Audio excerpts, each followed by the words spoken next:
Game 2 of the Los Angeles Regional. Picturesque Jackie Robinson Stadium. A home for UCLA. The 3-seed Mustangs, the 2-seed Hokies. And here's a lineup for Larry Lee and Cal Poly, the Big West Tournament champions. And they have a deep lineup with six of their 9 guys rather hitting above 300. But Nate Castellon at the top is the real presence to get this Cal Poly offense going, with Ryan Taman, the cleanup batter, the power in the Cal Poly lineup. Logan Eisenrich, the sophomore hard thrower, makes the start. And a little bit of a surprising move for Virginia Tech to go with Eisenrich, but he's been pitching well recently. Well, he really has. And when somebody can get a fastball up there up to 97 and you're throwing well, guess what? You get the ball. Eisenrich, just his 5th start of the year. Nate Castellon, and he's hit by a pitch, and that's how this ball game begins.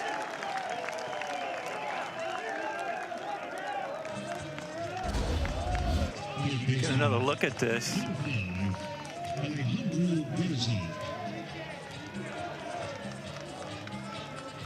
That's actually a deflection also off the catcher, Henry Cook. Eisenrich hits the leadoff batter on the first pitch.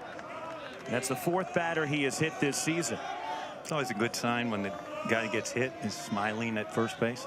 Castellon with the lead at first. Now it's Alejandro Garza, the 3rd baseman for the Mustangs. And he smacks that one foul over near the Mustangs dugout. Well, 95 from Eisenrich. Excuse me, Ross, but Nate Castellon, the leadoff hitter for the Mustangs, is one in the top 10 most toughest to strike out. Mr. Garza, 11th in the country. A junior from Bakersfield. 327, 5 homers for Garza. Castellon, the runner at first. The pitch. And it's 1-1 on Alejandro Garza. But Eisenrich recently, in his last 2 starts, he's thrown a combined 11 innings with 17 strikeouts, just 3 walks, allowing just 2 earned runs. Yes, his record is 2-2 with a 5.74 ERA, but he's been a much better pitcher recently. Fooled him there.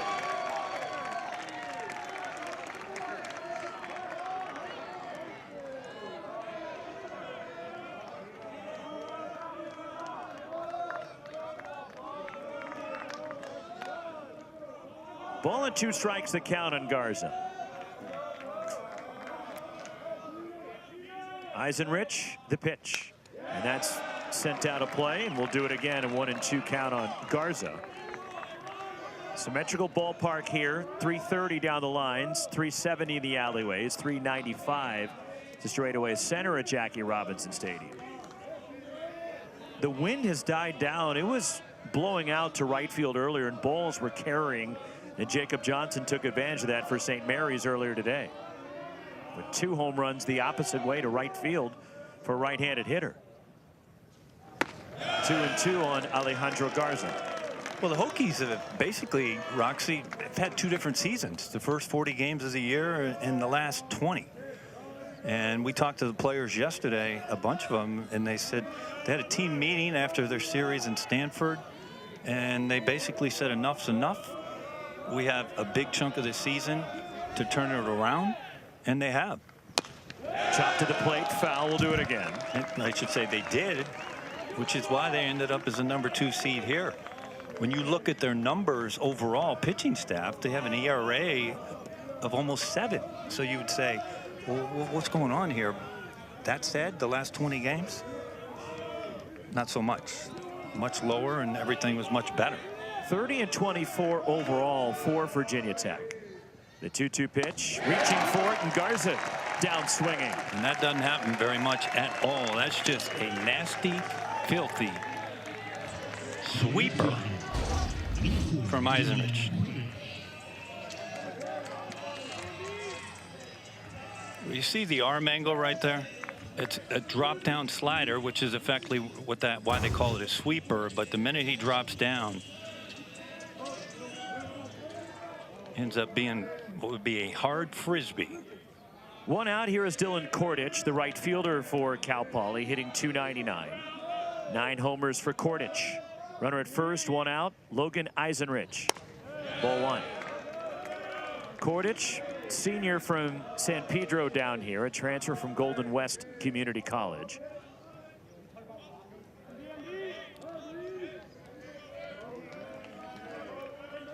Nate Castellón, the runner at first. Eisenrich, the 6'4" right-hander. Fouled back, 1-1 the count. Is Eisenrich had an interesting season last year as a freshman. He appeared in 11 games, made 10 starts, yet only threw 24 innings. Command was a huge problem for him last year. He walked 28 in 24 innings. He did strike out 32. Was 1-1 in a 4.88 ERA as a freshman. Now this year, the command has been much better. Called strike, a sweeper that bends right in there. But this year, 2-2, a 5.74 ERA coming in. 42 and a third innings, 53 strikeouts, and 22 walks. So it's still there, but he's cleaned it up a lot. 1-2. Swing and a miss, got him, took something off. But it's just a brilliant changeup right there. You see it at 82 miles an hour. And again, if you watch Eisenrich, his different release points when he throws pitches, that's straight over the top. That's a straight over the top changeup. And we've seen him drop down on the slider that ends up basically calling it a sweeper, but he's got different arm angles and 97 in his back pocket. Two gone, cleanup batter Ryan Taman. And a called strike to the Cal Poly catcher, hitting .355, 16 homers and 53 batted in. A monster year. Just had a tremendous year, to your point. Co-Big West Player of the Year, his first year at Cal Poly after 2 years at Cal. The pitch. 1-1, and he just couldn't get consistent playing time at Cal. A couple of years ago, he was stuck behind Caleb Lomavita, who was a very high draft pick by the Washington Nationals. Right. And then last year, Alex Burge had the nod slightly ahead of him behind the plate. He was drafted by the Cardinals after last season. And then Taman, who chops that one toward third, moving down to Cal Poly, gets past Owen Petridge, where it's backed up by Pete Daniel. And that should be an infield hit for Taman, and 2-on for the Mustangs. This is effectively a do or die play for Petridge at third base. Everything's done correctly as far as going to get this ball. The glove just not down. See it goes underneath it. 2 on, 2 out. The DH for Cal Poly, Cam Hoyland, climbs in. .315 hitter with 4 homers. Poly threatening in the first, off the end of the bat, left side, flagged down by Petridge, and he fires to first, and the side is retired. 1 hit, 2 left for the Mustangs. Cal Poly kept off the board. Virginia Tech coming to bat. Well, the Hokies, a tale of 2 seasons within one, and the great sign for John Sheff's team this season is closing strong. It'd been a problem in recent years, but this Virginia Tech team found a way to close strong and get a 2 seed in the NCAA tournament. Well, when we talked to Coach Sheff, he literally talked about this, because I asked him, well, so you're a number 2 seed, you won 15 games in the ACC, and he said, yeah, our numbers aren't sexy. There's no question about it, but how we finished was very positive. The lineup for the Hokies, and for John Sheff, who's Virginia Tech team 30-24, and get 15-15 in the ACC. Won a game at the ACC tournament, so 16 total ACC wins. Ethan Gibson batting in the 2-hole for this lineup that has a lot of depth to it as well. We talked about the Cal Poly lineup, and there's balance. Yes, Ball is the real force in the middle for Virginia Tech, but there is some depth to this Hokies lineup. Well, there is, and it starts with Ethan Gibson, but you can take a look at Sam Grube, what he has done, Pete Daniel, Hudson Luderman. And then on the mound, for the Mustangs, Griffin Ness. He's a junior. They call him a tall drink of water, 6'6".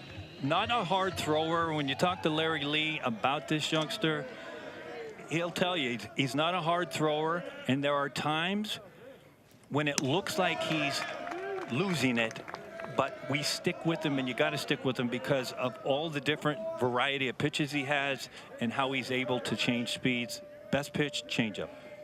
Sam Grube, the right fielder, hitting .299, 8 homers at a leadoff spot for Grube. Ness the 1-0 pitch, and that is high. It's 2-0.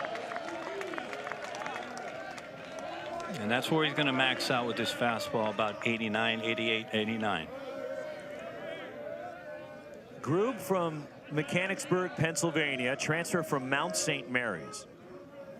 The pitch, that's fouled back. It's 2-1 on Grube, who's hit safely in 12 of the last 13 games coming in for Virginia Tech. What a city name. Mechanicsville? Berg. Mechanicsburg. Yes. Beautiful. Swing and a miss by Grube. 1-2 the count. Last year hit .293 at Mount St. Mary's. And then transferring to the ACC this year to play for Virginia Tech. The pitch in the dirt. 2 balls, 2 strikes on Sam Grube, leading it off for the Hokies. And a Cal Poly team that went 36-22 overall. By the way, full count on Grube. And Cal Poly went 22-8 in the Big West this year. And a breaking ball is lifted behind third. Giving chase, but unable to get there, is Alejandro Garza, the Mustangs third baseman. Well, Larry Lee's Cal Poly Mustangs reached the final of the Eugene Regional last year against University of Arizona, and Arizona went on to go to the Super Regional and win in North Carolina and end up in the World Series. Chip Hale's club. Yeah, Oregon was the host. They went 0-2 in that regional last year, losing to Utah Valley and then losing to Cal Poly. Yes. Full count on Grube. Ness, the pitch. Got him with the changeup. And that's what you're going to see. Behind in the count, 3-2. And Ness's best pitches are his off speed. And there you see a great changeup. Looks fastball. Looks like it's up. It's not. A punch out.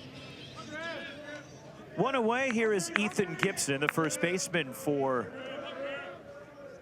the Hokies. As Gibson takes ball 1. Gibson riding a 10-game hitting streak. In fact, Ethan Gibson has multi-hits in each of the last 4 games. And he's homered in 2 of the last 3. 1-1.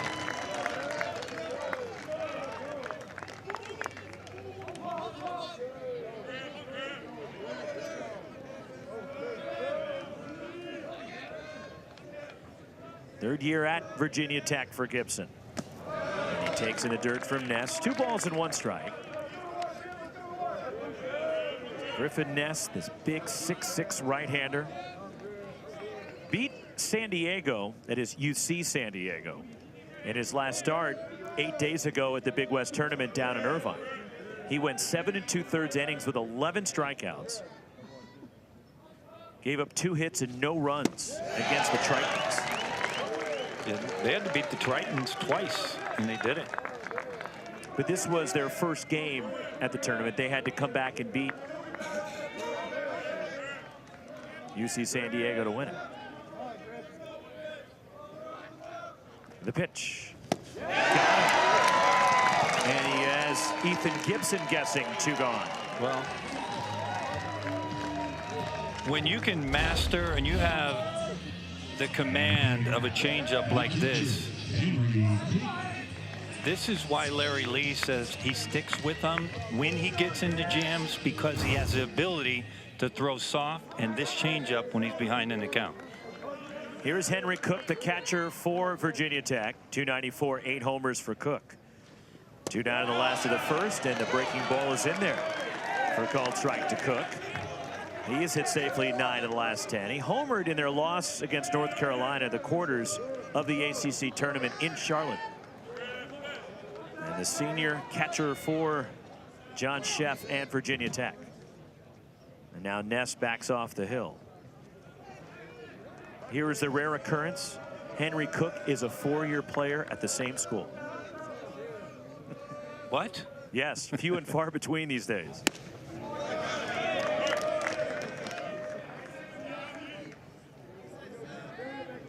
He's forever a Hokie. 1-1 the count. Griffin Ness. Here it comes.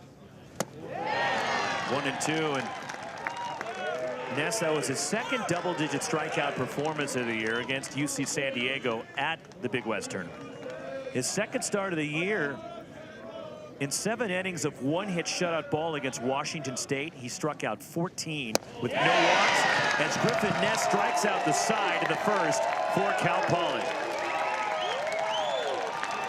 We're through 1. Game 2 of the Los Angeles Regional. Griffin Ness on to the second inning of Game 2. No score. Cal Poly and Virginia Tech. 6, 7, and 8 for the Mustangs against Logan Eisenrich in the second.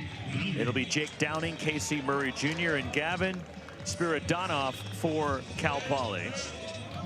Eisenrich a couple of strikeouts in the first.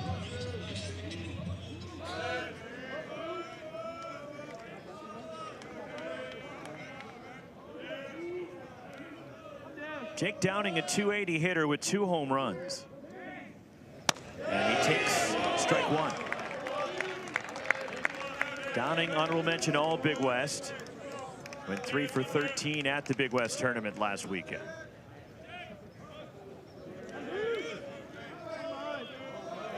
And Downing from Redwood City up in the Bay Area.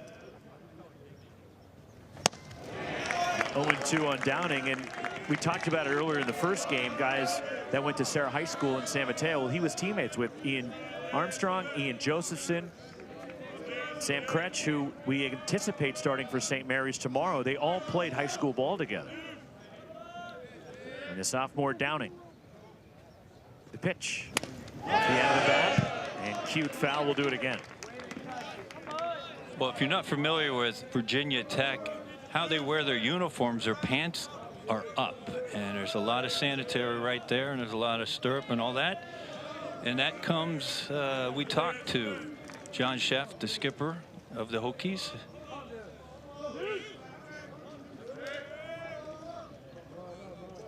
Logan Eisenrich. Here comes the 2-strike pitch. And that's ball 1 to Jake Downing. And he told us that he's very good friends with Rob Childress, assistant over at Nebraska, who they got a W today, but it used to be at Texas A&M. Right, it used to be at Texas A&M, and Will Bolt's the skipper at Nebraska, but he kind of got that from him, and that's one thing that's a characteristic of this club. Downing puts a charge into it deep to right field. It is off the wall. On his way to second goes Jake Downing, and that one nearly got out of here. That was a shot off the bat of Jake Downing, and a leadoff double for Cal Poly. Well, this is a hanging slider to Downing, and he does not miss this thing. He hits this on a line to right center. Initially out of the box, it looks like he thinks he got this thing.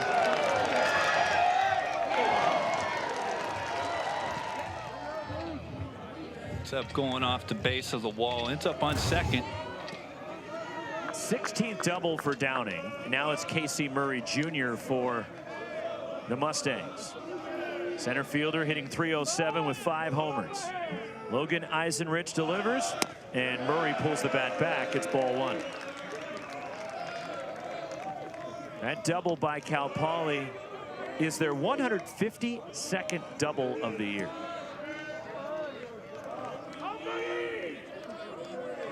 St. Mary's leads the country in doubles, and the Mustangs are right behind the Gales. Of course, beat UCLA earlier today. And Henry Cook backhands that one. It's 2-0 on Casey Murray Jr. Well, prior to a pitch being thrown today, they were both tied, right? 2-0 on Murray. Murray known for his defense. He's a tremendous center fielder. And he was the Big West Defensive Player of the Year and second team All-League. Goes the other way and bounces that one past first foul. And if you're wondering where is Cal Poly from, well, they're from San Luis Obispo, which is roughly, depending on traffic, if you can get out of LA, but with no traffic, it's about a 3-hour drive from here to San Luis Obispo. You're looking at me for some GPS? No. No, I'm just being conversational with you, Wes, because I know you've made that drive before. I have many times. Murray, high chopper, left side, toward the hole, tough play. And it's kicked by the shortstop, Pete Daniel, and everybody's safe. Jake Downing gets to third. Runners in the corners for the Mustangs with nobody out. An infield hit for Casey Murray Jr.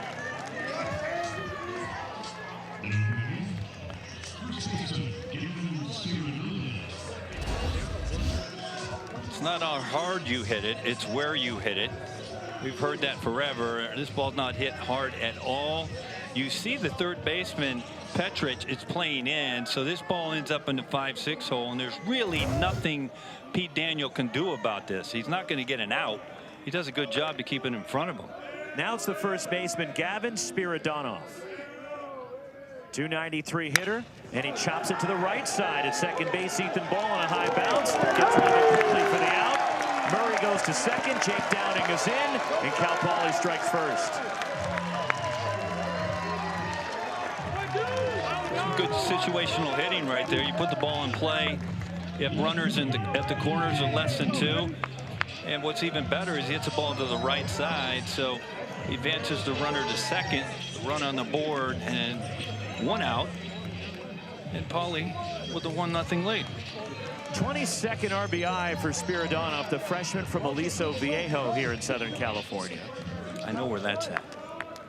I figured you would at Southern California. Yeah. Casey Murray Jr. at second. Here is the left fielder, Dante Vicchini, for Cal Poly. 278 hitter, takes ball 1. A couple of homers for Vicchini, the sophomore from Cotati, which is up in the North Bay, up in the Santa Rosa area, past Marin County, up in Northern California.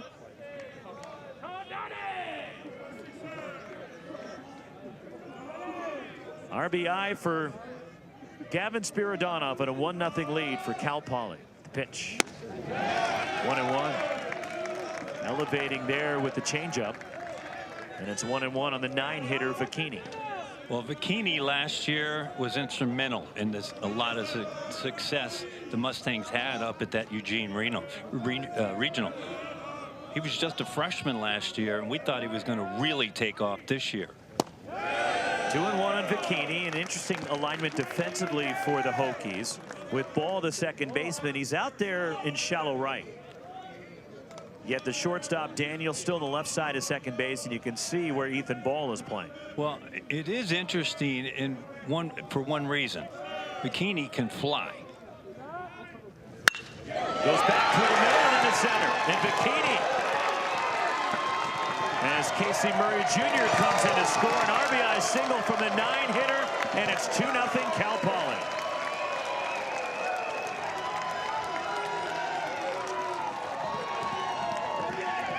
We saw a lot of this last year up at Eugene.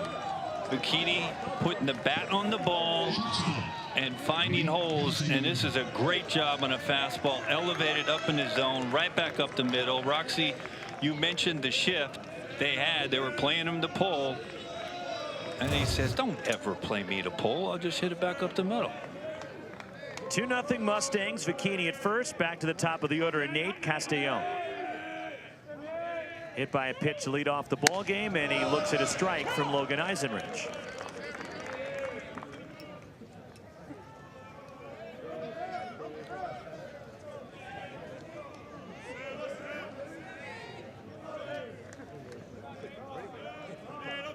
Ethan Gibson holding the runner Vicchini at first, and the 1-strike pitch, and that ball is chopped foul off to the left, and it's 0-2 on Nate Castellon.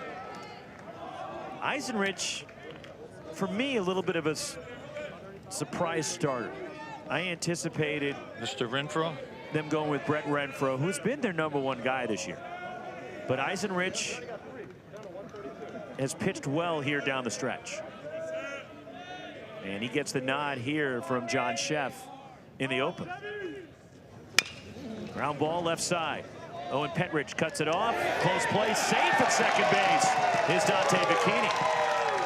Quizzically looking around is Ethan Ball, questioning if the runner was safe.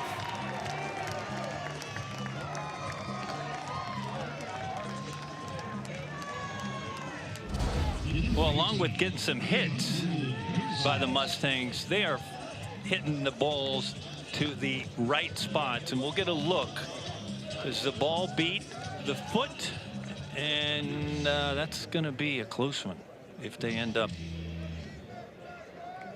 wanting to check this. It doesn't look like they're going to, but. And a mound visit right now. That is the pitching coach for Virginia Tech, Doug Willey, out to the mound to talk to Eisenrich here.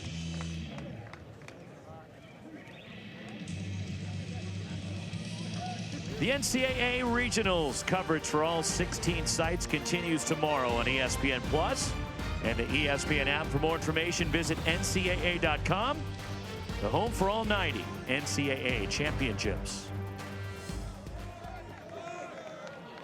Cal Poly 2 already on the board and threatening for more. Here is Alejandro Garza, who struck out in the first. 2 on, 1 out. Top of the second, and Eisenrich, that pitch is knocked down, stabbed at by the catcher Cook. And the third on a close play. And Dante Bikini gets to third base as Henry Cook found it quickly.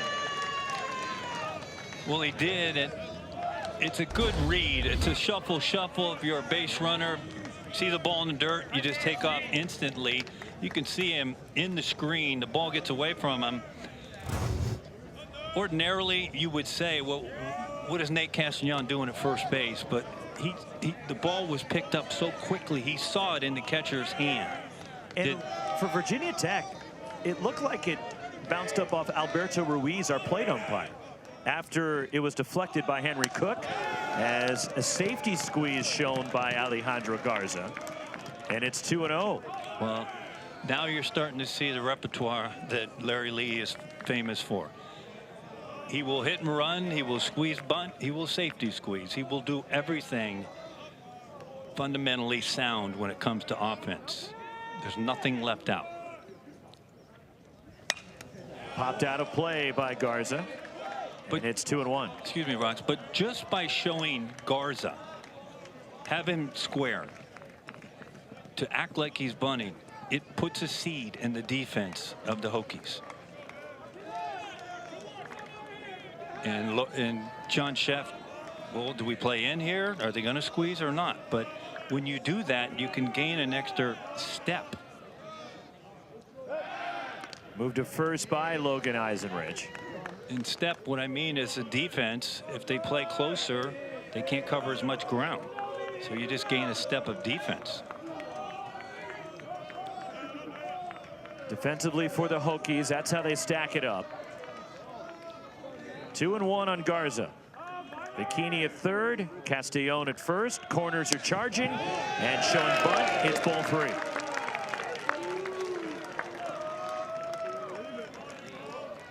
Now Garza has hit into the most double plays for the Mustangs this year. He's grounded into 9. Well, Petrich, the third baseman, Owen, he's not buying it. He's still playing back behind the bag.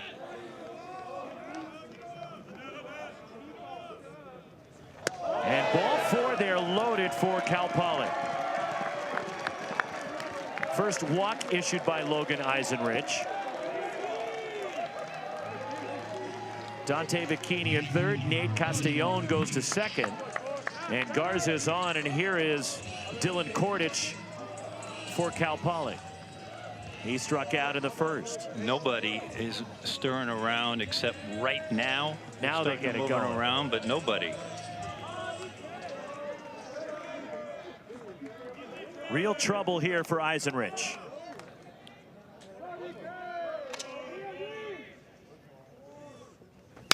Line foul the other way off the end of the bat of Dylan Kordich. It's 0-1.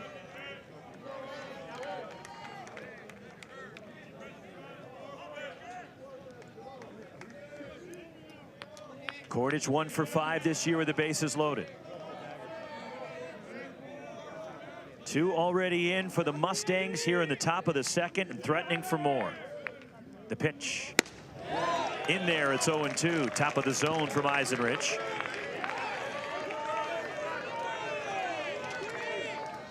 Hokies need a big pitch here from Logan Eisenrich.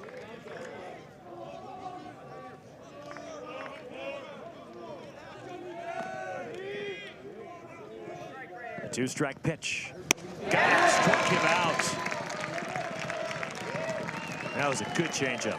Real good changeup after the fastball at 95. This is an 83-mile-an-hour changeup, and we talked about Eisenrich. His changeup is over the top, so it looks very, very similar to a fastball. Bottom drops out of this. Now he's got to go through who? The co-player of the year in the Big West right now with the bases loaded. Ryan Taman, an infield hit in the first. Bases full, 2 down, and Taman fooled there at strike 1. Early in games, a lot of times you will have a chance, mostly on Friday nights. This is effectively a Friday night. It is First Friday game. night. Well, my bad. You're right, and you know, thank you. I'm back. How's that? But are you really? Yeah, I'm back. That said, when you get a chance to get an ace out of the game, and yes, we know all about Renfroe, but recently Eisenrich has been throwing great. When you get a chance, you got to get him out. A lot of times they'll hang around a long time if they get out of messes early. Fouled off by Ryan Taman. It's 1-2 as Taman, the 8th batter of the second inning for the Mustangs. But that's the one thing that Cal Poly, when you look at going up against Eisenrich, who's got a big power arm. And you can see Ryan Taman has 3 slams this year. Brett Renfroe, power arm. Griffin Stig, power arm. That's the rotation for Chef. The pitch. Swing and a miss, got him. Eisenrich leaves the bases full, but Cal Poly gets 2. We're going to the bottom of the second. 2-0 Mustangs. Well, the Cal Poly Mustangs back-to-back Big West tournament champions. 36 wins. And their second straight tournament. Last year they went to Eugene, made the regional final, losing to Arizona, where the Wildcats went to the College World Series for Chip Hale in Arizona a year ago, and there were a ton of home runs hit in that regional last year. Well, if you haven't been to PK Park up in Eugene, the wind blows out a lot. Ethan Ball leads off the second. The freshman takes ball 1 from Griffin Ness. Ness struck out the side of the first. Ball followed by Hudson Luderman and Nick Licurdo for Virginia Tech. Middle third of the order for the Hokies. 1-0 pitch to Ball. And that one hit him. And leadoff base runner for Virginia Tech, and Ball will trot down to first. And Ethan Ball, who leads the Hokies in homers and RBIs, a .310 hitter, and the freshman is aboard here to start the home second. This pitch had no other chance to do anything else except drill him. Looks like he got him on the calf a little bit. Now it's Hudson Luderman, who's been battling an ankle injury late in the season. With Ball down at first, Luderman, minus 3-game hitting streak, has hit 5 of the last 6. He had a 4-hit game against Notre Dame in the second round of the ACC tournament when the Hokies beat Notre Dame. Good numbers for Luderman, just under 300 with 10 homers.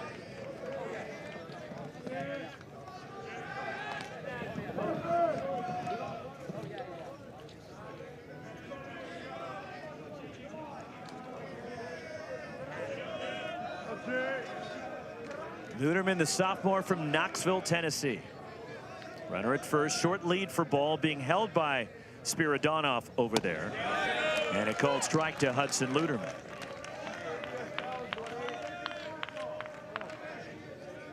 Cal Poly finished second in the Big West this year to UC Santa Barbara. And the Gauchos, who are one of 2 Big West teams with Cal Poly in the tournament, they are playing right now in Austin at the Austin Regional. Line to left over over toward the line by Luderman. That is a fair ball into the corner. Ethan Ball on his way to third. They're going to stop him there. And Luderman into second base. And a double, the first hit for the Hokies, second and third with nobody out.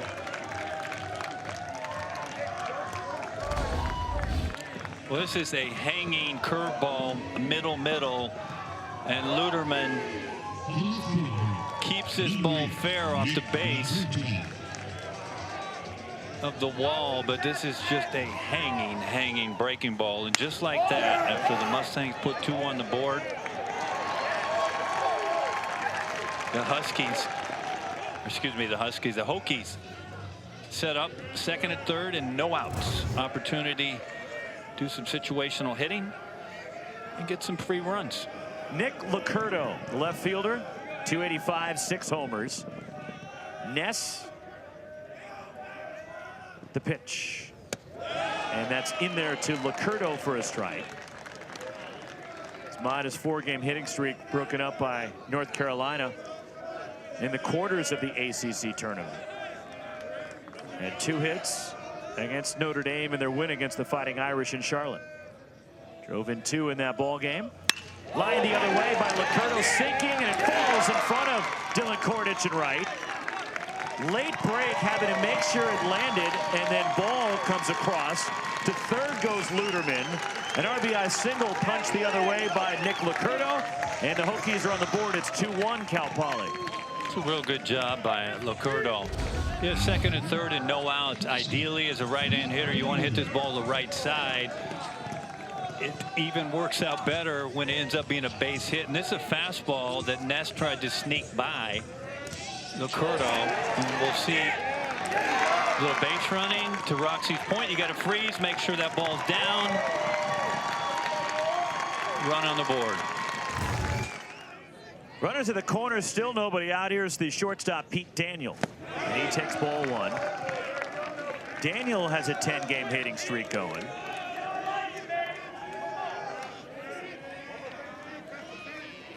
Luderman at third, Licurdo at first, and Daniel, the transfer, played 2 years at Belmont.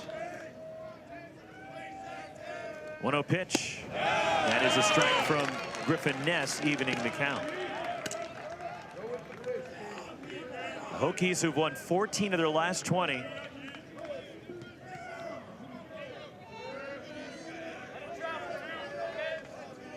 And earning a 2 seed in this Los Angeles regional. Ness, the 1-1. And it's ball 2. 2 balls, 1 strike. And the Hokies, 15 wins during the ACC season.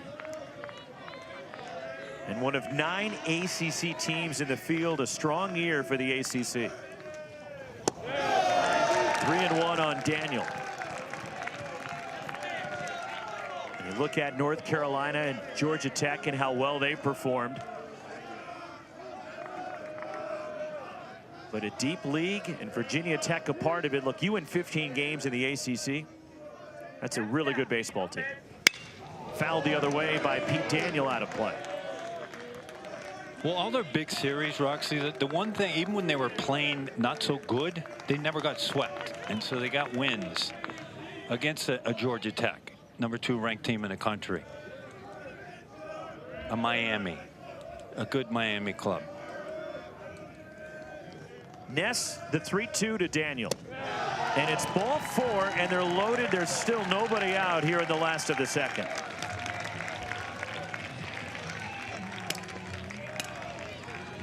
Hudson Luderman stays at third. Nick Licurdo goes to second. And Pete Daniel aboard. And they're loaded for Sam Gates here with nobody out. And here comes a mound visit for Cal Poly.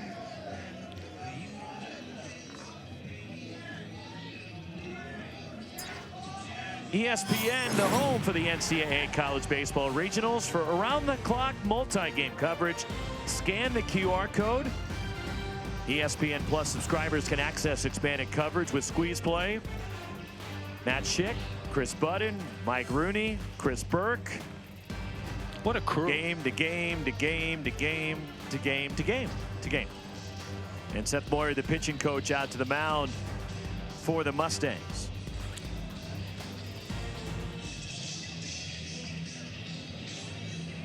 Trouble here for Ness after Cal Poly got 2 in the top of the inning.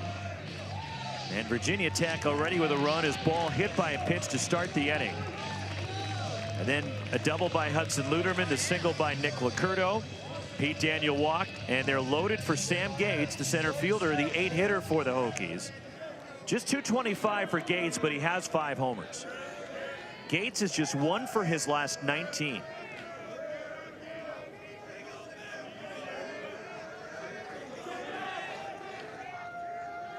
Ness, and it's ball 1, scooped up by Ryan Taman.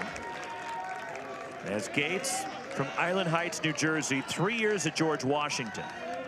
He had 348 for the Colonials last year with 8 homers, and then transferring to Virginia Tech.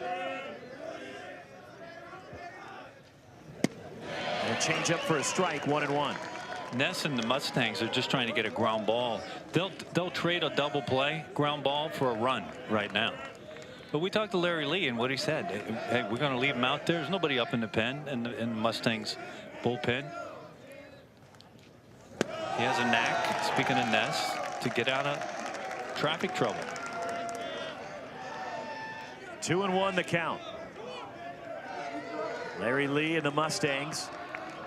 And a mess for Griffin Ness to deal with. 24th year at the helm. The 2-1. In the air, behind first, going out and angling out is Jake Downing, the second baseman. Infield fly rule is called. And Downing goes back to make the catch, and that's exactly what Griffin Ness needed. A pop out, and the runners had to hold up where they are. And again, because it's his knack for being able to throw off-speed pitches in the strike zone, and the variation, the curveball, the changeup, the slider. But nobody knows their players better than a skipper does. And that's what Larry Lee says. Sometimes it's not pretty, but he gets out of it. The 9-hitter Owen Petrich, 256, 5 homers.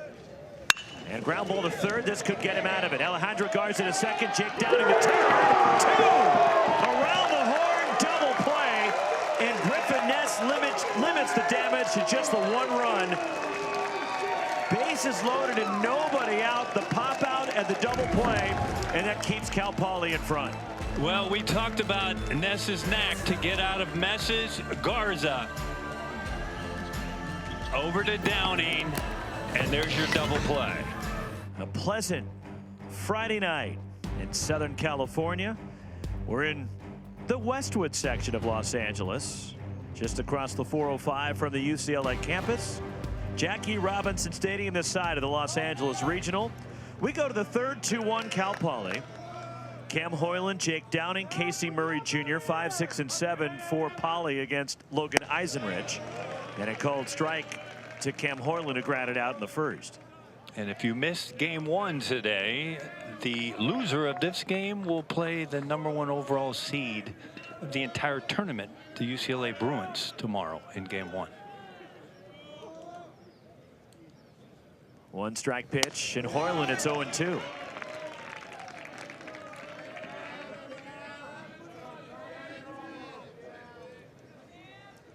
You can see the shadows starting to creep across the playing field from the light tower down the third base side, and the trees also outlining the ballpark here in LA.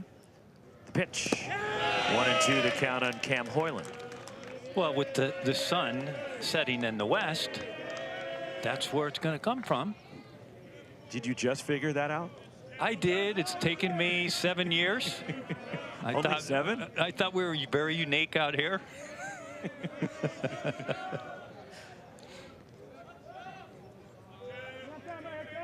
1-2 to Hoyland. And he goes the other way down the left field line toward the corner. Going back is Locurdo. Gone opposite field. Cam Hoyland, his 5th home run. And it's 3-1 Cal Poly.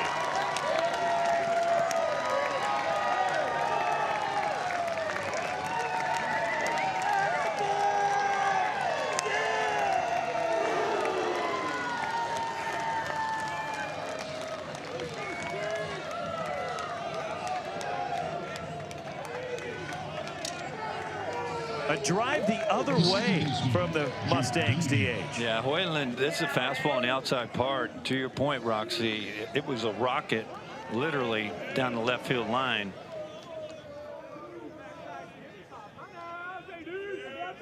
Now it's Jake Downing who doubled off the walls first time, rolls one to first, gobbled up by Ethan Gibson, takes it himself, one gone in the Mustangs third. We'll get a look at this pitch and the home run from Hoyland. Said gas, middle away. Hoyland says go, go. Blow, wind, blow.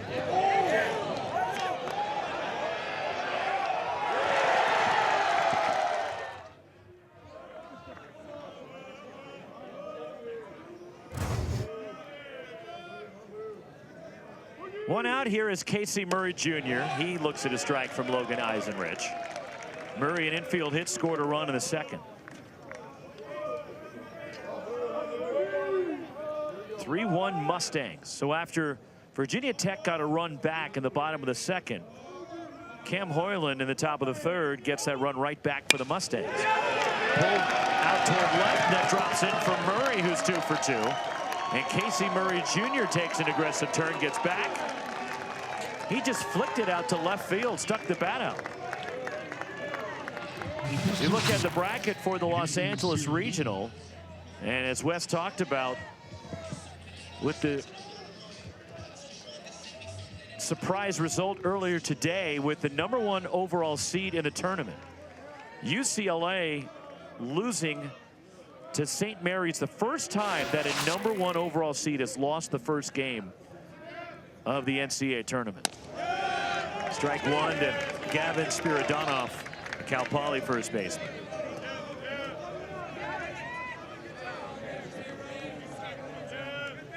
And St. Mary's becomes the first 4 seed in the history of this tournament, back-to-back years, beat a top 8 national seed in the first game. They beat #8 Oregon State last year. 1-1 on Spiridonov. And St. Mary's will get the winner in the winner's bracket tomorrow night. Just like everybody thought, right? Yeah. Yeah. That's why they make you fill out brackets, right? 1-1.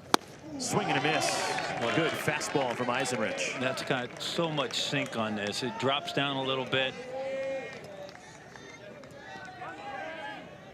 Ball and 2 strikes on Spiridonov, the 8-hitter for Cal Poly. Casey Murray Jr. runs well. He's at first. He only has 2 steals this year. Pitch. And he got him. Struck him out. Eisenrich took something off. And the 5th strikeout for the Hokies right-hander, 2 gone.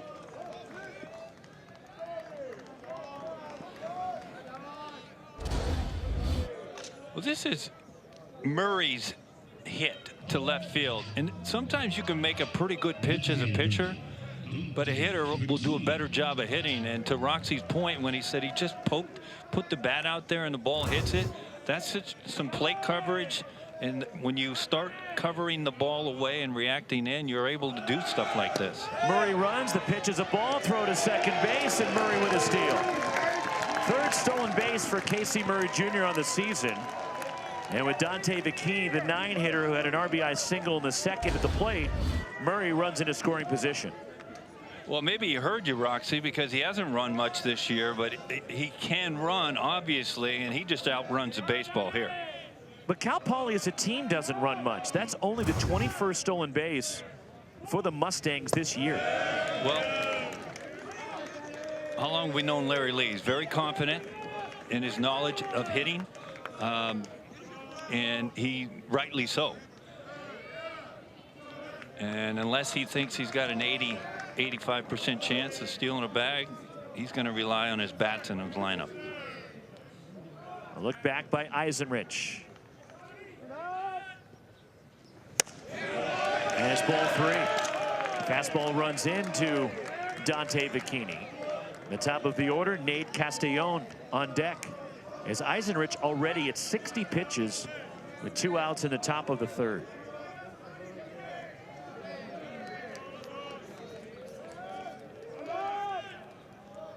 A 3-0. And Bikini takes ball 4. Second walk issued by Eisenrich. 2 on, 2 out.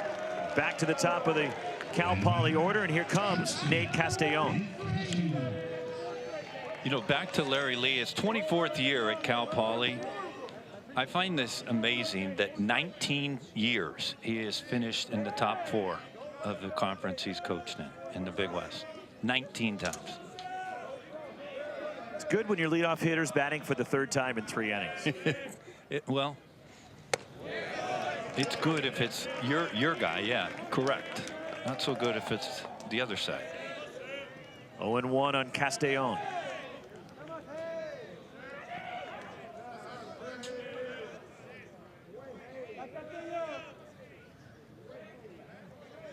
One strike pitch. That's in the dirt. Knocked down by Henry Cook. But in game 1, when you think about it, well, nobody's up in the pen, and why isn't there any urgency? Well, it is game 1, and nobody knows his club better than John Sheff does, speaking of the Hokies. And a lot of times the skippers on both sides, you kind of tell yourself how many runs you think you're going to need to win this game against this staff and this pitching staff and their pitching staff.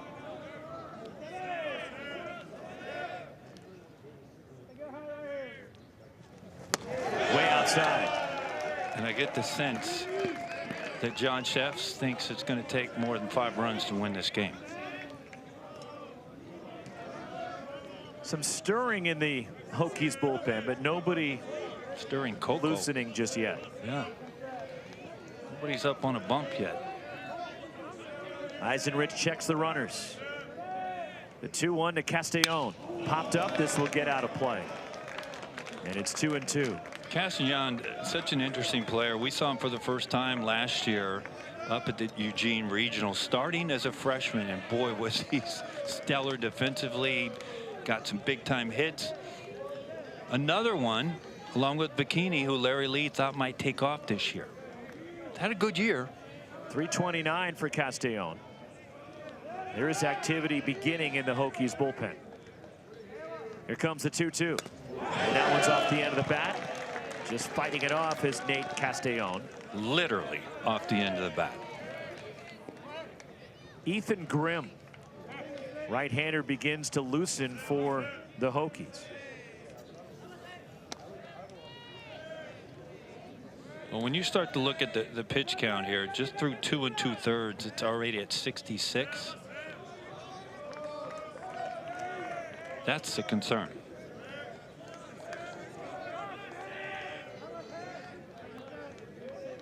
There is Ethan Grimm. The 2-2. Ground ball left side. Owen Petridge fields, goes the short way to second to get the force on Dante Bikini. This side is retired, but Cam Hoyland's home run, and it's a 2-run lead again for the Mustangs. Well, the Mustangs showing some pop the other way. 3-1 Cal Poly. We go to the bottom of the 3rd, and with the result earlier today here with St. Mary's upsetting UCLA, this is since this format was adopted in 1999. 93% of regional winners won their opening game, which means UCLA needs to fall in that 7%. And the #1 overall seed losing earlier today. Ball 1. Sam Grube, top of the order for the Hokies in the home 3rd. Ethan Gibson, Henry Cook to follow for Virginia Tech. Well, Bruin fans are hoping what St. Mary's did to Oregon State last year, what ends up happening in this regional, where Oregon State came back from the losers bracket and won that regional. 1-1 on Grube. St. Mary's and UCLA has the pitching to do it. They do. Listen, they have the whole team to do it. Give credit to St. Mary's. They came in as an offensive juggernaut, 3rd in the country at hitting. Boy, did they pitch. Can I get in my soapbox for a minute? Will you allow that, Wes? Because even if you said no, I'm still going to do it. You're still going to do it no matter what. I thought you were going to say stand on it. Pokes one the other way. Dante Bikini backpedaling shy of the track to take care of Sam Grube. 1 gone here in the home 3rd. And now it's Ethan Gibson for Virginia Tech. But first off, St. Mary's is not your run-of-the-mill 14. And you and I talked about that before the game even started. I'd seen St. Mary's. I just did the WCC tournament, and I know how potent that offense is. I've seen 4 seeds over the years. Right. St. Mary's is a borderline 4 to me, potentially a 3. I know the RPI doesn't say so, but the eye test does. And if you're the #1 overall seed, and this is not an excuse for UCLA, and John Savage is the last one to make an excuse, the coach of the Bruins. But if you're the #1 seed, you should get arguably the lowest 4 seed as your opponent. 1-1 pitch, strike call. Rational thinking, I agree 100% with that. Now, travel ends up being a part of this equation. It is, but the committee, I feel, did a disservice to UCLA as the #1 overall seed. St. Mary's proved it last year. They're a good baseball team. Well, I think when you start to, if you ask the opinion, okay, keep in mind, college baseball fans got spoiled for a long time with the Big West, with how good they were year after year after year with Cal State Fullerton, Long Beach State. And so all of a sudden when the Titans struck out, Ethan Gibson downswing, and that's the 4th for Griffin Ness, and there's 2 away. So when the Titans are not winning like we are used to seeing for such a long time, and this is just another great changeup from Ness. But you kind of get stereotyped. Well, it's not that the league's not as good as it was, but keep in mind it's the same league that Larry Lee's Mustangs were in the final. Foul by Henry Cook. We're in the final at Eugene Regional last year. It's the same conference that St. Mary's went up to Oregon State and beat them in game 1. In the recent past, we've seen Irvine go to a College World Series, and Ben Orloff had a down year this year. The same with Andrew Checketts, but UC Santa Barbara, in terms of going to Omaha, and they're in the field winning the Big West regular season. Cal State Fullerton, Long Beach State, they've been down recently. 0-2 the count on Henry Cook. 2 gone, last of the 3rd. That's ball 1. But again, going back to UCLA, they were dealing with a lot. Logan Redeman, their #1 pitcher, is more than likely unavailable this weekend, as John Savage alluded to. You lose Aiden Aguayo before the game started to a pregame injury. You're already without Will Gasparino, your starting center fielder, serving him suspension for 1 game due to a ferocious contact, which was deemed in the Big Ten final, and he was ejected from that game, and the mandatory 1-game suspension that comes with it. And then you lose Peyton Brennan in game with an injury, and John Savage is having to really go down his roster. Now, he likes his roster, but there's a reason why he's got those guys starting and the other guys available off the bench. There's no question. When you think about all the things, as you see ball 4 there, but when you think about all the things you mentioned there, they're all true and valid. But if you told John Savage before the game started this morning at noon, hey, we're only going to give up 3 runs to St. Mary's, would you take it? And I guarantee you'd take it 9 out of 10 times because of the offense that they do have. Yes, they lost Brennan. And John Damazonio pitched a tremendous game for St. Mary's, and then the game was closed out in 2 scoreless innings in relief by Cam Staton. As it strike 1 to Ethan Ball out in front of a changeup. Ball was hit by a pitch and scored in the 2nd.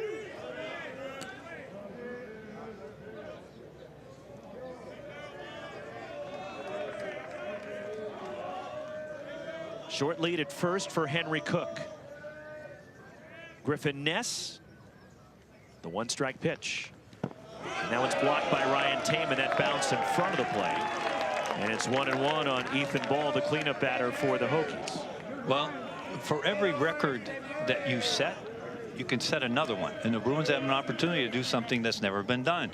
As you mentioned, the Bruins are the first #1 overall seed to ever lose game 1 of a regional. They could be the first one to do that and win their regional.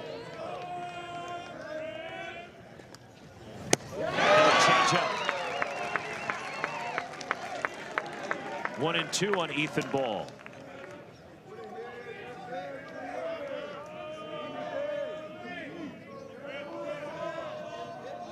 Short lead at first for Henry Cook. Being held by Gavin Spiridonov. Ness the pitch. And the changeup just missed off the corner as the Mustangs started cheating off the field. Or did it? Alberto Ruiz is the plate umpire. Little run on that changeup. 2-2. The pitch. Off the end of the bat, just getting a piece was Ethan Ball. A banner freshman year for Ball, and you can make the case that Ethan Ball may have had the best freshman season in Virginia Tech history with the numbers he put up this year. Well, very rarely you're going to have a freshman lead your club in a Power 5 conference in the ACC and RBIs. It's just not, doesn't happen. Got him with the changeup. 5 strikeouts for Griffin Ness. A runner left for the Hokies. We are through 3. The 3 seed leads the 2 seed Hokies 3-1. Alejandro Garza, Dylan Kordich, Ryan Taman for Cal Poly against Logan Eisenrich. The pitch, and Garza fouls it back. There is no place you'd rather want to be as a college baseball player than Omaha. You'll never forget it. Yes, Wes is speaking from experience. Well, you said that, and not me. I'm just saying. I did. You never forget it, and you won the whole thing. We did. 1 strike pitch to Garza. But we were fortunate. We went back to back. We didn't win it our first year. Cal State Fullerton did. But care to share the year, or should I? No, no, you're not. So how's that, Dad? Oh boy. 1979 was that year that Fullerton won it. I thought you guys won. I thought it was 99. Tipped into the glove of the catcher Cook, and it's 1-2 on Alejandro Garza. But back to Omaha, when you win it, if you're fortunate enough to win it, that group of players and teammates, you'll be friends for the rest of your life.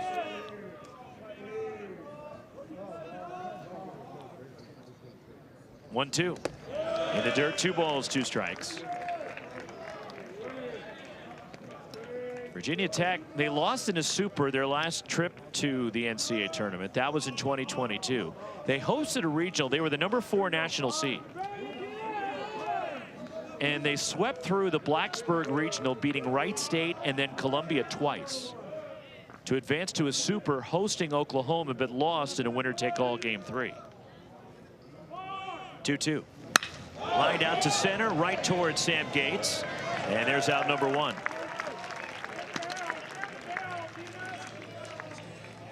Here comes Dylan Kordich for the Mustangs. And John Sheff took him in 2022. But Sheff had some history with this ballpark. And John Sheff was the head coach at Maryland in 2015, when UCLA was the #1 national seed, as the Terrapins came in here as a 3 seed, and they won the regional against the #1 team in the field, UCLA, that year. The pitch. Well, it isn't a little bit ironic because the Bruins moved from the Pac to the conference, the Big Ten, and the Big Ten teams are the teams that have come here prior to the move by the Bruins that have beat them in their own yard. Michigan 2019, and then you just referenced Maryland. And that was a UCLA team that had a lot of pitching depth. James Caprillion, who made the major leagues but then had some arm trouble, just never was able to get healthy. Was a first-round draft pick by the Yankees on that UCLA team that John Sheff beat.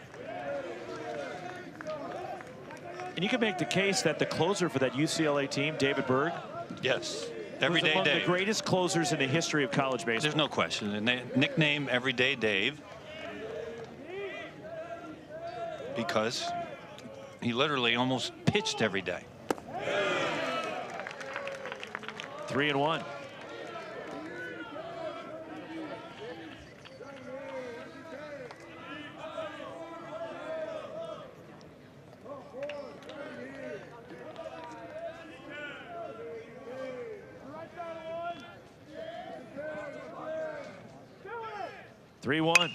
Popped up left side, crossing into foul ground. Owen Petrich will have a play, and there's out number 2. That Maryland team featured Lamont Wade, who have a nice major league career. Yeah, he did. Number 16, Ryan Taman. 2 gone for Ryan Taman, who's 1 for 2 tonight. And what's crazy about how the dates align, with this regional starting May 29th, running potentially through June 1st, the same exact dates of that 2015 regional right here that Maryland won. That's why I say it's the best sport in the world. Baseball, bar none.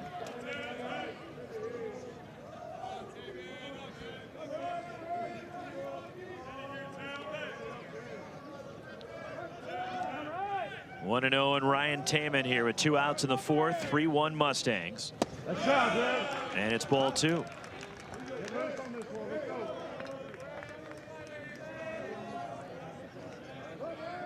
Back in the tournament, Virginia Tech, their 12th NCAA appearance.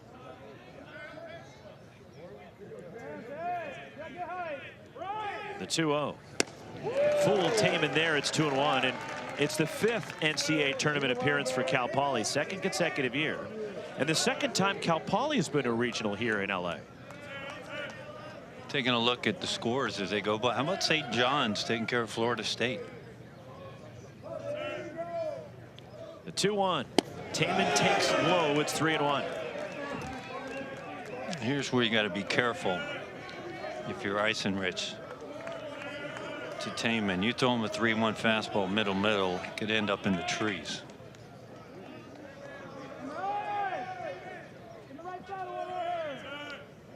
Eisenrich delivers, and Taman swings and bounces it over near the Hokies dugout. Full count, 2 down. The one thing I do see is the velo from Eisenrich is not where it was. He was sitting around 95. A lot of his fastball. Now it looks like he's dropping down a little bit, 91 to 92. Ball 4 missed outside, and Taman is on as he went with the breaking ball, and Eisenrich issuing his 3rd walk of the ball game. Here is Cam Hoyland, who homered his last time, went opposite field. The DH for Cal Poly with 2 outs here in the 4th.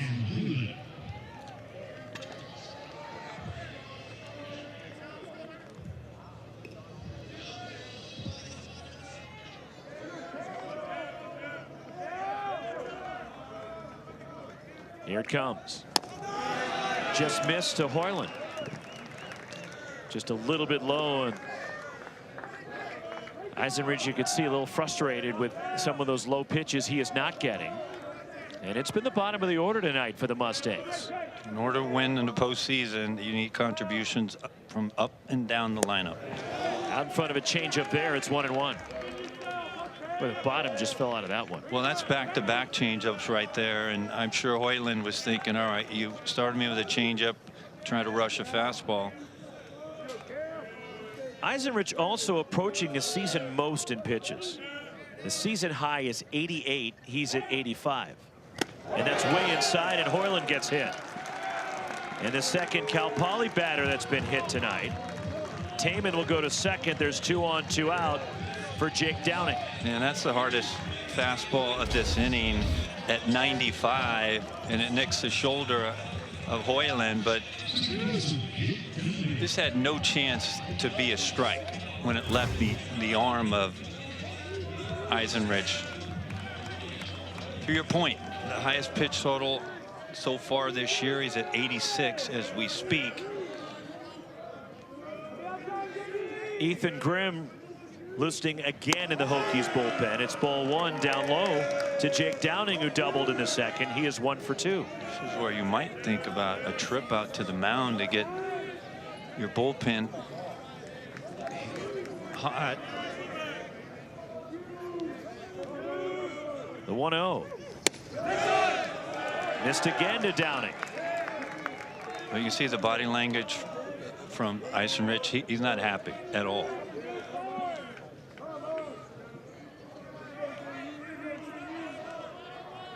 Check of the runners. The 2-0 to Downing. And that's ball 3. That wasn't close. Yeah, I don't think it would be anybody surprised if he happens to lose his hitter. He'd be as. Here's your pitches by innings. Taxed in the second inning. He's really had to labor through the last 3. 2 on, 2 out, the 3-0. And that's ball 4, and Downing has run a walk, and they are loaded without the benefit of a hit with 2 outs and nobody on. Walk, hit, batter, walk, and Casey Murray Jr. coming up. Center fielder Casey Murray Jr. Casey Murray Jr. is 2 for 2 with a run, and he's also stolen a base in this game. I'd be surprised if Eisenrich throws another pitch in this game.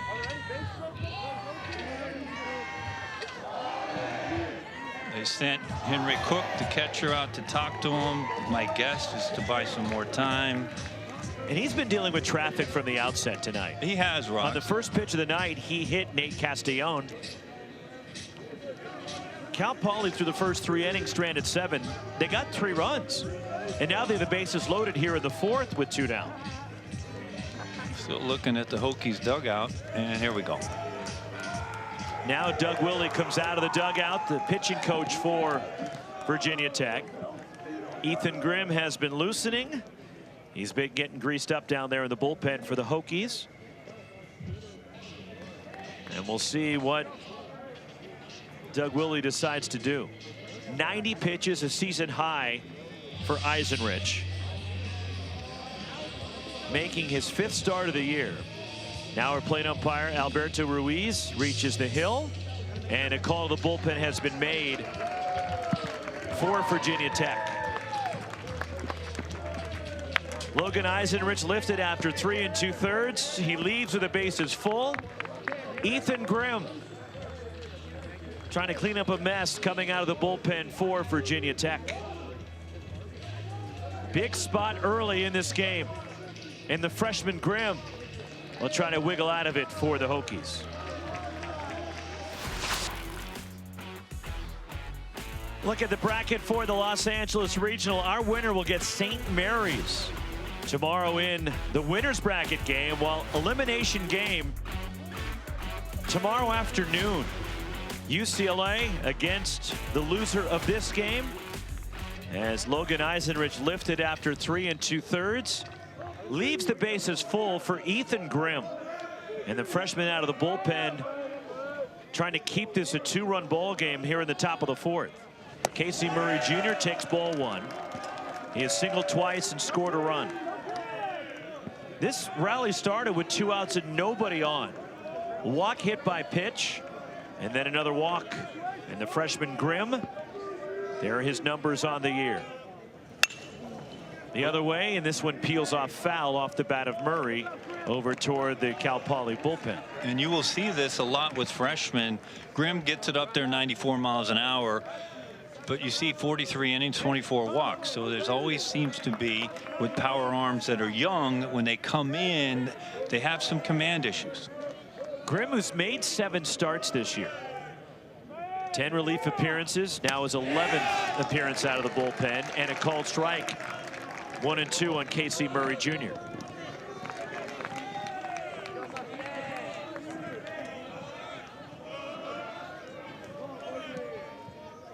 The pitch.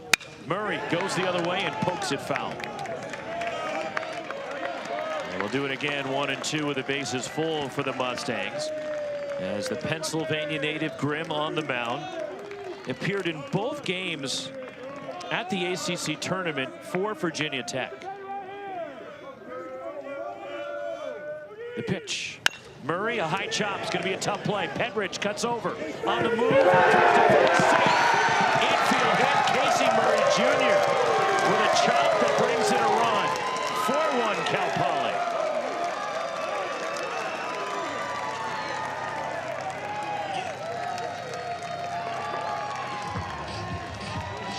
This is just a great job by Casey Murray Jr.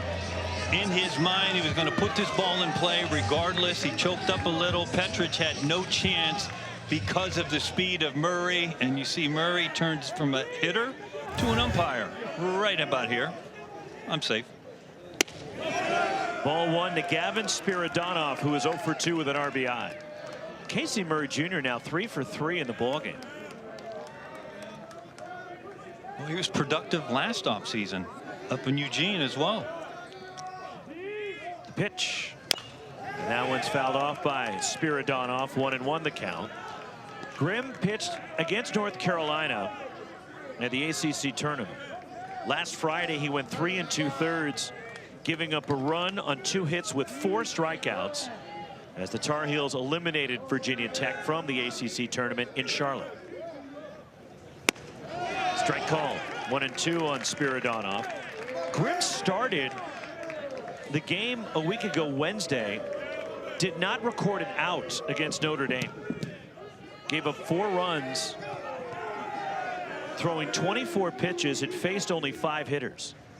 2-2 the count. And that was a game that Virginia Tech came back and won against the Irish, as they won that slugfest 17-10 against Notre Dame. And they advanced to the quarters, where they were eliminated by UNC. Ethan Grimm, the pitch, popped up in the infield. Ethan Ball, the second baseman, waiting for it to come down, and puts it away. Had to adjust at the last second, and he makes the catch. Cal Poly leaves them loaded. They get 1. We're going to the bottom of the 4th. Larry Lee, the Mustangs coach, joins us next. 4-1 Cal Poly leads Virginia Tech. We go to the bottom of the 4th. The Los Angeles Regional at Jackie Robinson Stadium with Wes Clements and our ESPN crew. Roxy Bernstein. We're joined by the longtime head coach of the Cal Poly Mustangs, Larry Lee, who has Cal Poly back in the tournament. And this is a scrappy group you have, Larry. The at-bats offensively you take. What do you like about the approach your hitters are taking tonight? Just putting the ball in play. You know, good pitching mix. We had a lot of opportunities where we were hopefully we could cash in more than just 1 run.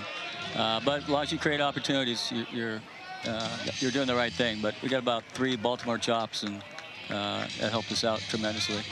Well, Larry, we talked before the game about Griffin Ness, and you said sometimes I'm just going to leave him in there when he's got traffic out there, and no better display with bases loaded, no outs. He gets a pop up and a 5-4-3 to get out of it. Is that who he is? Yeah, that's who he is. He minimizes. You know, his changeup is his primary pitch. Last week his curveball is really working. So he's the best baseball is as of late.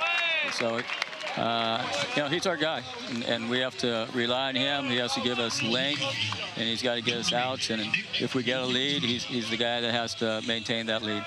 Larry, appreciate the time. Thank you. Thanks, guys. Larry Lee, the head coach of Cal Poly. A nice catch going back by Nate Castellón, the shortstop, on that flare off the bat of Hudson Luterman. 1 away here in the last of the 4th, and now it's Nick Licurdo, who's driven in the only run for the Hokies tonight, an RBI single back in the 2nd. Get a look at that last play. Nate Castellón saying, I got it.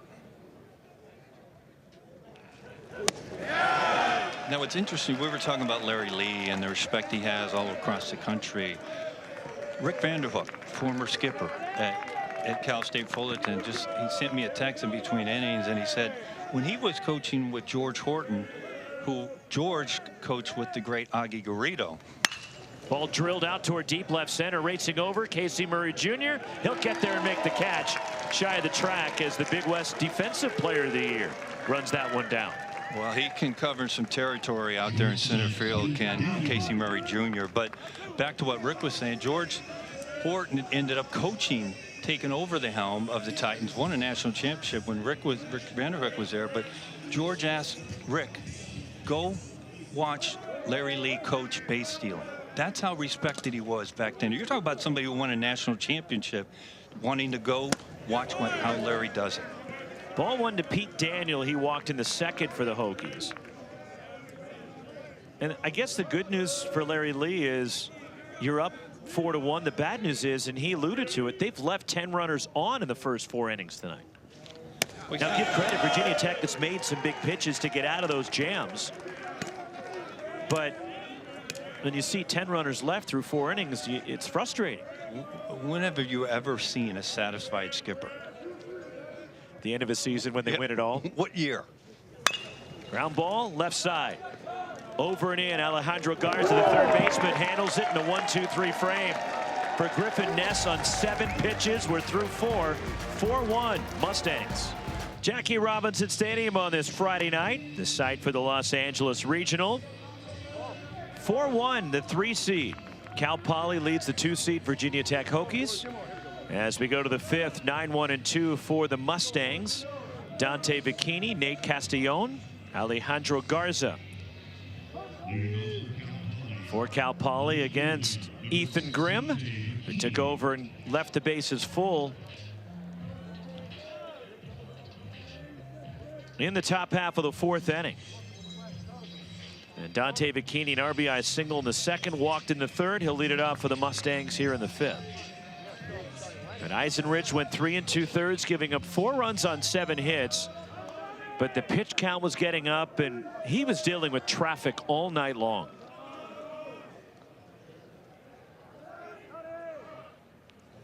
And a called strike to Dante Bikini from Ethan Grimm.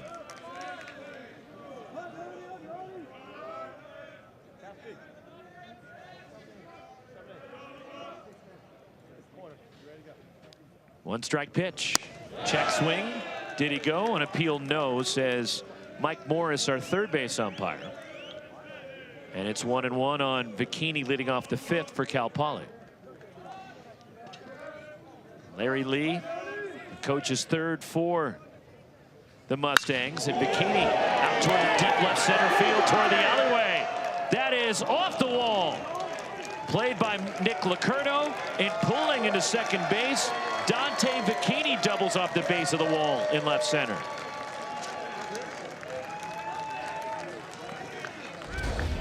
This is just a fastball up in the zone. And Bikini finds that left center gap. And once he sees this ball in the air, he's thinking 2 right off the bat.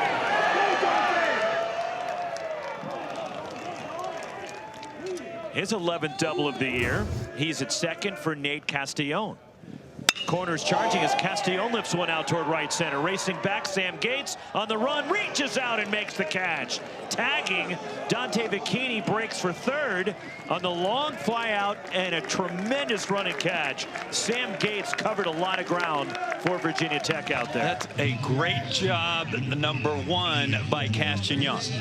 And you have seen Larry Lee over his career with the runner at second and no outs, have the next hitter bunt the runner to third. This is a trust he has in his sophomore. Castillon hits his ball on a button to right center, but to your point, Roxy, Gates makes a tremendous play, and he's got to hurry up and get it in because Bikini's at second tagging. He's going to round that bag at third. Infield up for the Hokies. A called strike to Alejandro Garza, who is 0 for 2 with a walk. Remember we talked about skippers have an idea how many runs going to win a game. John Sheff is telling us right now. He thinks that 5 could win this thing. Ground ball, and that diving stop at second by Ball gets the out at first, but scoring is Bikini. Great effort from Ball, but he only had 1 play. That was the out at first, an RBI for Garza, and it's 5-1 Cal Poly. Sometimes you can make a tremendous play and can't prevent the run, but this is from the freshman Ball. This is tremendous play up the middle.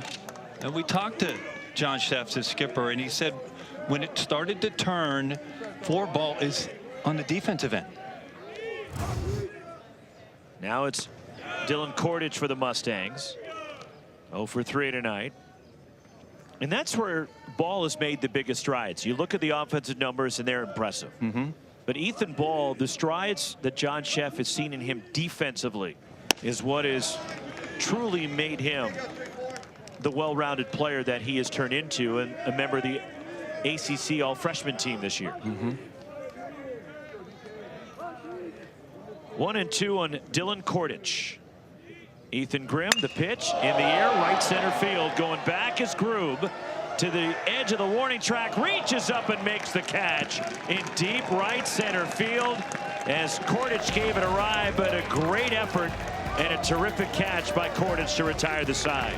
Another run for Cal Poly. The Mustangs are up 5-1 as John Sheff will join us next.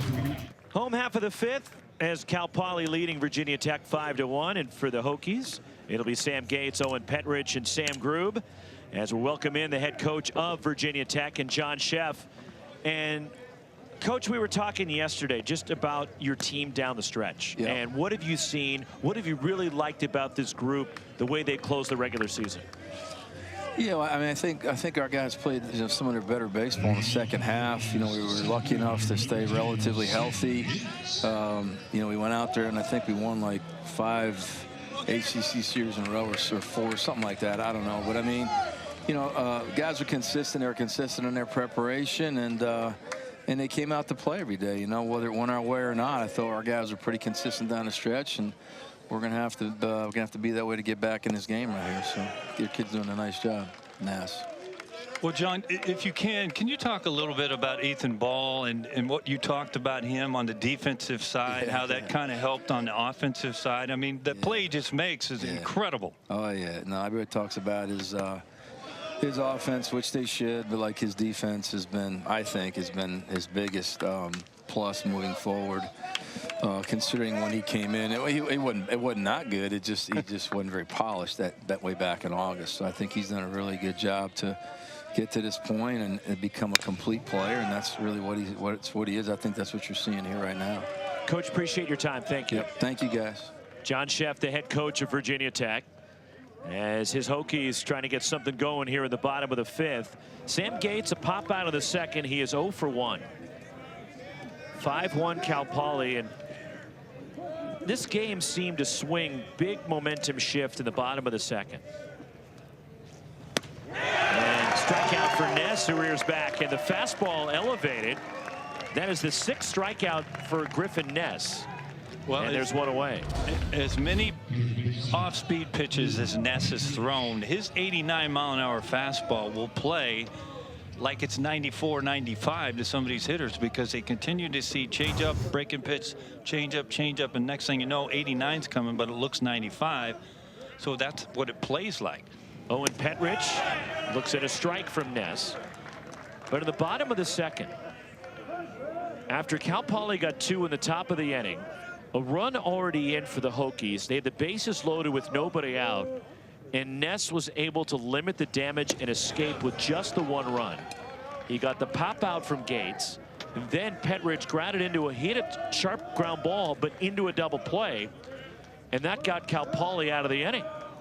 And it was 2-1 after 2, and since then the Mustangs have got add-on runs in each of the last 3 innings, and they have a 5-1 lead now.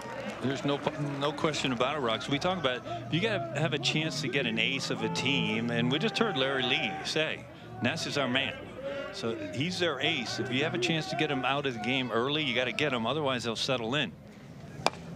Up the end of the batted number, cut off by the pitcher Griffin Ness, and there's 2 outs. And we've talked about Ness and how efficient he has been, and Roxy talked about the mess he got out of, bases loaded, no outs.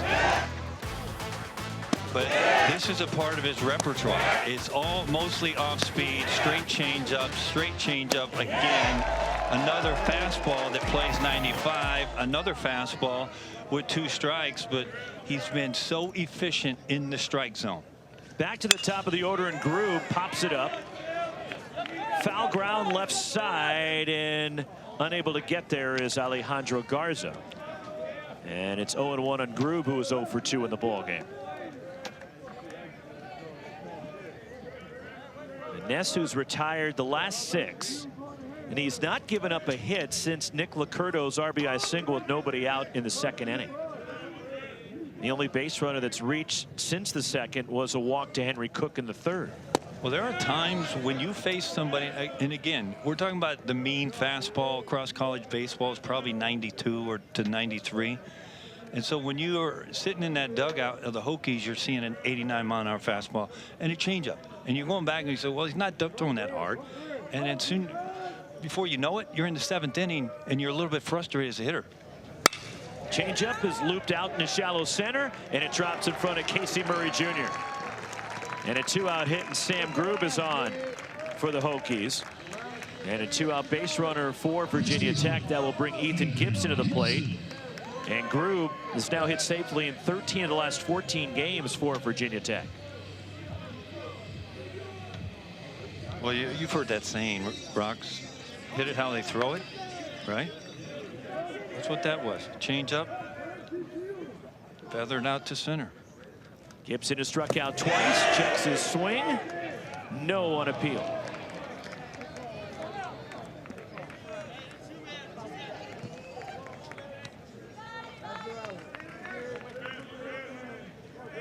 One and 0 on Ethan Gibson. It's Griffin Ness. This will be pitch number 75 of this evening for him. Line to left, hit sharply, but right at Dante Bikini, who has to make a leaping catch at the last second. And is snared right in front of the warning track on a liner to left off the bat of Gibson. 1 hit, 1 left.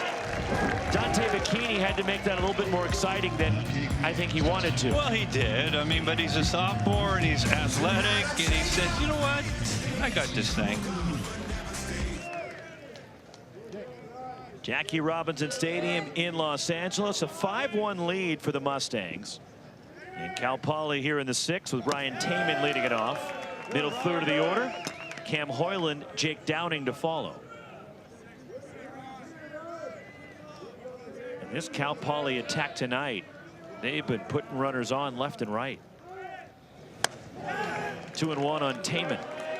It was 1 for 2. Singled in the 1st, hit by a pitch and scored in the 4th. All right, take it back. He walked and scored in the 4th inning.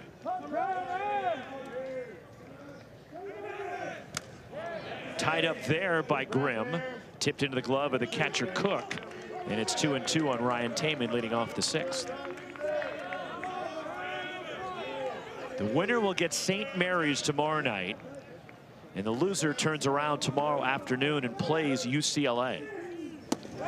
Full count on Taman. Just like everybody thought.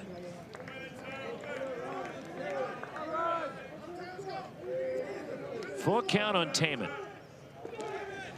Ground ball left side and through. 2 hits for the Cal Poly catcher. And a leadoff base runner, as Cal Poly has had the leadoff guy on in every inning but the 4th. Well, we heard Larry Lee and we talked to him in the interview, and what he liked most about today with his hitters, putting the ball in play, making contact. Put the ball in play, something good can happen. Taman does it. Co-player of the year in the Big West, finds a 5-6 hole. And to Roxy's point, another leadoff hitter on. Brady Rowe is now up in the Virginia Tech bullpen. Cam Hoyland homered in the 3rd. He is 1 for 2, and he takes ball 1 from Ethan Grimm. Logan Eisenrich gave up 4 runs on 7 hits and 3 2/3. He struck out 5, but he walked 4. He hit 2 batters and also threw a wild pitch. And on the hands and back to the screen off the bat of Hoyland. And it's 1-1 on the Cal Poly DH here.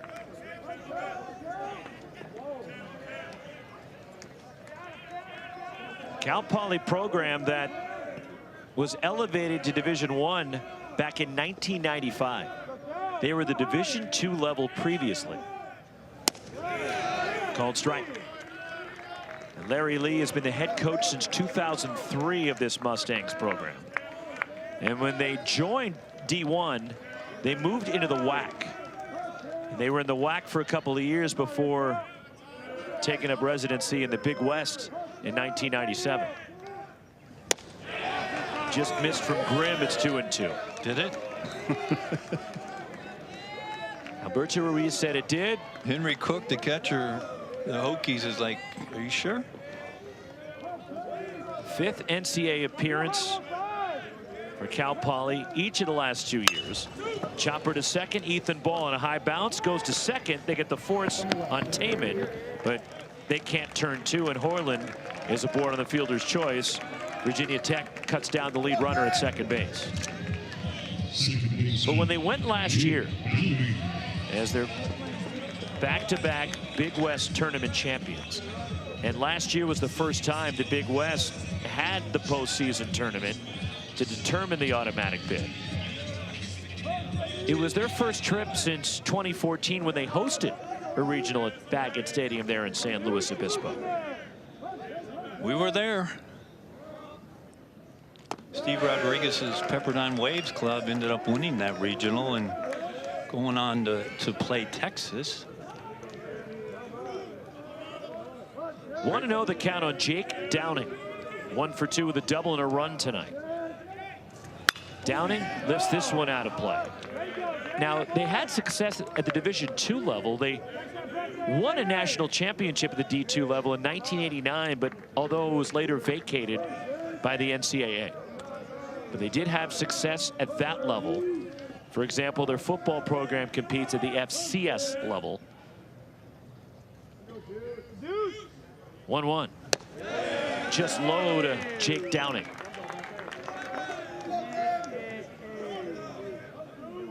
But they have an impressive history in terms of, for example, alumni. Ozzie Smith, the Wizard of Oz, went to Cal Poly. Mike Krukow was a 20-game winner with the Giants. Was a Cal Poly Mustang. Bud Norris. Bud Norris, who at one point lived out of a van. Remember that? Brian Wu. Tremendous pitcher for the Mariners currently. 3-1. Popped out of play. And what's that other guy with the last name Lee? Brooks Lee, the son of Larry Lee, the head coach with the Minnesota Twins right now, was a first-round pick. There's a look at the pen for Virginia Tech. Preston Kroll.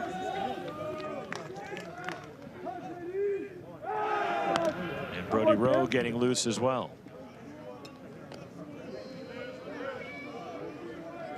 So Preston Crowell, the right-hander, and Rowe, the lefty, getting loose.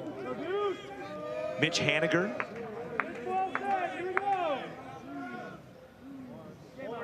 Runner goes, 3-2, it's ball 4. And Hoyland gets second base anyways, and Downing is on. He has walked for a second time. 2 on, 1 out, and Casey Murray Jr. is 3 for 3 coming up for Cal Poly.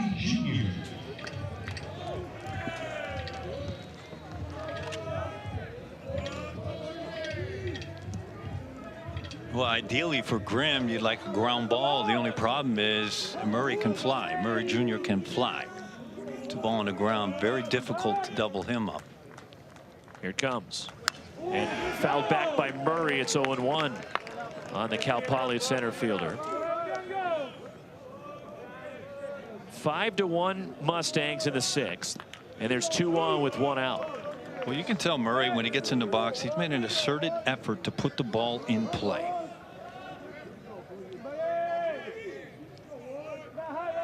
The pitch. Back to the screen. It's 0-2. He had the base hit up the middle, but his second hit, Roxy, I think was the most impressive on the 1-2 slider that was down and away, that he just stuck his bat out to make contact and hooked it in the left field for a single. Cam Hoyland at second, Jake Downing at first. Ethan Grimm, the freshman, with the 2-strike pitch. And it's low to Murray, who lays off 1 and 2. You can just see Murray Jr. has just told his mind, I'm going to put this ball in play. Not a big swing.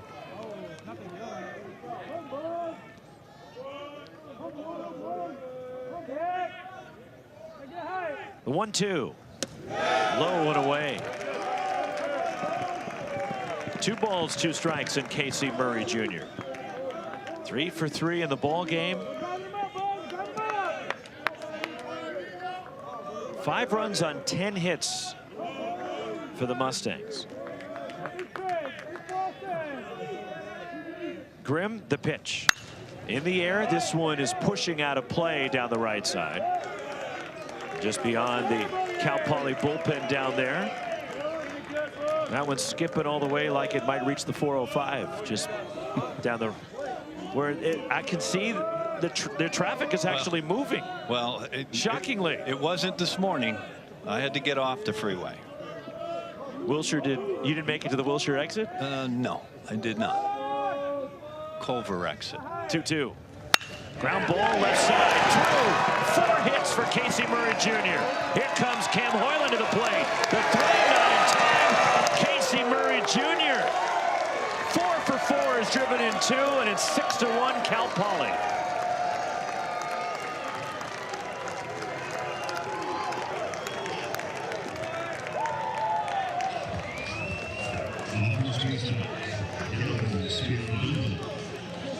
Well, this is Murray Jr. made up his mind after he got behind 0-2. I'm going to put this ball in play some way, somehow, and he does it here with this fastball. But the previous pitch, Roxy, I think, was a story with Murray Jr. It was 87-mile-an-hour fastball, and he hit it the other way. Now it's Gavin Spiridonov. He shoots one to right. Sinking, coming on, and a dive and a catch is made by Sam Groove. What an effort by Groove, coming in on the sinking liner to rob Spiridonov of a hit, and the runners had to scamper back for Cal Poly. It's a tremendous play by Sam Groove. If he doesn't get this ball and it goes past him, 100%, the Mustangs are going to put 2 on the board if this ball is not caught by Groove. Tremendous play. And we'll see the base runners here. You're going to freeze to make sure you know he doesn't catch the ball and go base to base. Right off the top of the grass for Groove. And out of the dugout, Doug Willie making a pitching change as the Hokies will go to the bullpen. 6-1 Cal Poly here in the 6th. And the defense, even though the pitching has struggled tonight for the Hokies, the defense has been sparkling. Well, it really has. A couple innings ago, Sam Gates and Sam Groove, the same Sam Groove, made great plays in the gap. New pitcher, the lefty, Brody Rowe comes in. The senior takes over in relief. 6-1 Cal Poly as the Mustangs, with 11 hits, they have been making life difficult for Virginia Tech all night, as along with Wes Clements and our ESPN crew. Roxy Burnson with you, but the constant pressure tonight, Wes, from the Mustangs has been an issue for Virginia Tech. It has, and this is a prototypical Larry Lee club. Offensive minded, he wants you, demands that you put the ball in play, and we've seen that throughout the whole day. And to your point, caused the Hokies a lot of problems. Already going to the bullpen again, Virginia Tech, but they've been dealing with traffic all night on the base paths. Well, they have, and they've been fortunate and got out of a couple messes, but about the contact that Larry Lee demands from his hitters, we've seen it. And if it's hitter after hitter putting the ball in play, you get a lot of traffic out there. Something good's going to happen for your offense, and in this case, it's been the Mustangs. Brody Rowe, 4-1 on the season as a senior out of the bullpen. Transfer from Kansas State.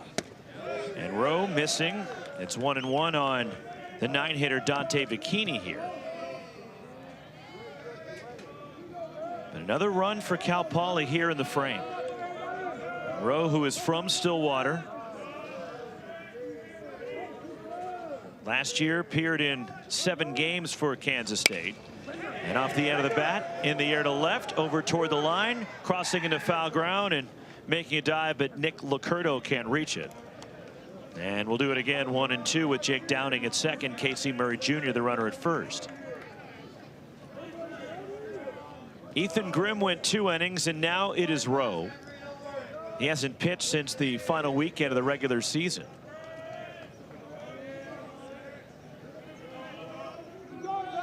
Went 2/3 of an inning against Clemson. And that was his last appearance. In fact, he's given up runs in each of his last 2 outings.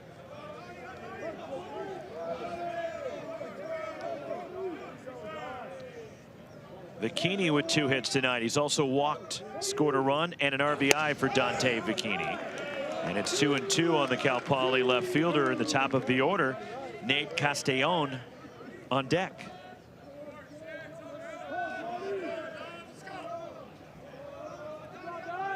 Runners aboard belong to Ethan Grimm. Reaching for it, roller left side. To his right, circling behind him. Throws safe on a close play at first. The shortstop, Pete Daniel, coming over, angling toward the third baseline. And Virginia Tech might challenge this. Well, you're correct. This ball's hit off the end of the bat, and Bikini, we talked about his speed. He can fly, but safe at first base. Flex that review. But to Roxy's point, we'll get a look at this play at first base. Where's the ball? Where's the foot? Foot's on the bag now. And again, I'm sure this is one of the few things that Roxy agrees with me. It has to be obvious to overturn it. Well, it has to be conclusive. I wouldn't say obvious, but it has to be 100% conclusive. That would be obvious to me.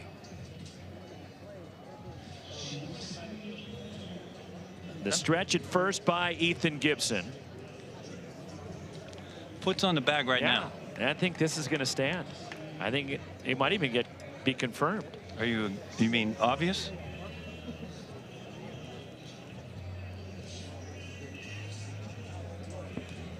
Evident. It's so tough. You know what, viewers? I wish you could just see his face. It just pains him to ever agree. After review, the call on the field is confirmed. The runner is safe. Virginia Tech will lose the challenge. 1 challenge remaining. It is confirmed. An infield hit. Bikini with 3 hits tonight. And they're loaded for the top of the order, Nate Castellon. Well, the minute this ball gets put in play, because of where the shortstop Pete Daniel is playing, the minute he's got to go to his right, Bikini's going to be safe. Because he's got to get around this ball. And that's going to work on 80% of players. But Bikini's speed is the reason he's safe there. Fouled off by Nate Castellon. He is 1 for 3. Singled back in the second. And he was hit by a pitch to lead off the game. On the first pitch of the game, an inauspicious beginning for Virginia Tech tonight. No question. Brody Rowe. The pitch. So 1 year for Rowe at Kansas State.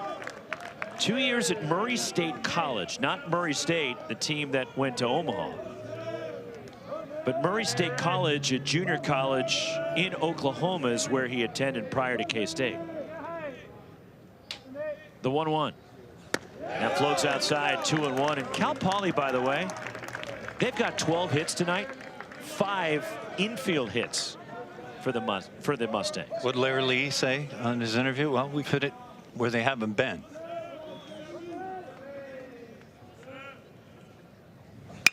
In the air, right field. Going back is Sam Grube, twisting and turning with it, backpedaling, reaches the rim of the warning track, and he makes the catch. A long fly out to right. Cal Poly leaves them loaded. They get a run. They have left 13 runners aboard, but they lead 6-1. Heart of the order coming up for the Hokies. Griffin Ness tonight, the starter for Cal Poly.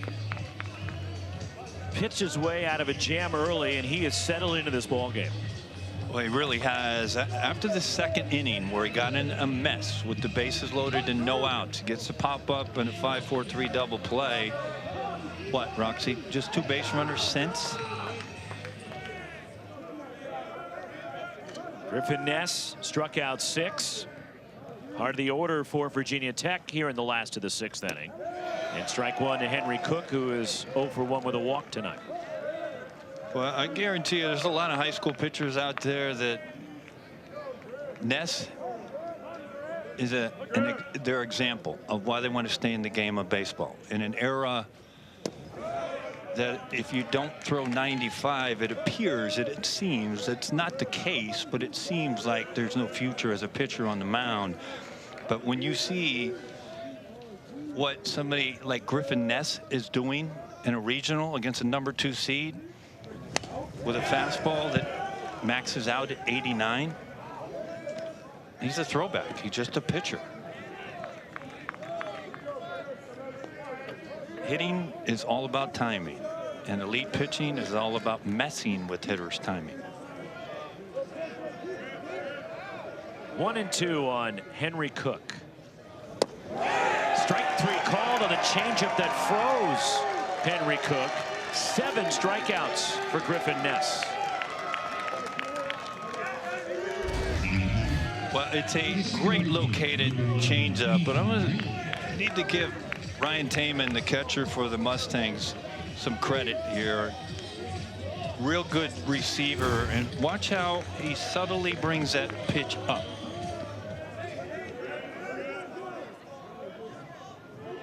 Ethan Ball hit by a pitch. He scored the only run for the Hokies tonight. And he is struck out. He is 0 for 1, and he takes high from Ness. But Ness, who has won each of his last 2 starts, he beat Long Beach State in his final regular season outing. In his last start against UC San Diego, in 7 2/3 innings of scoreless ball, he threw 129 pitches. Well, when you throw 89 miles an hour, it allows you to stay in the game much longer.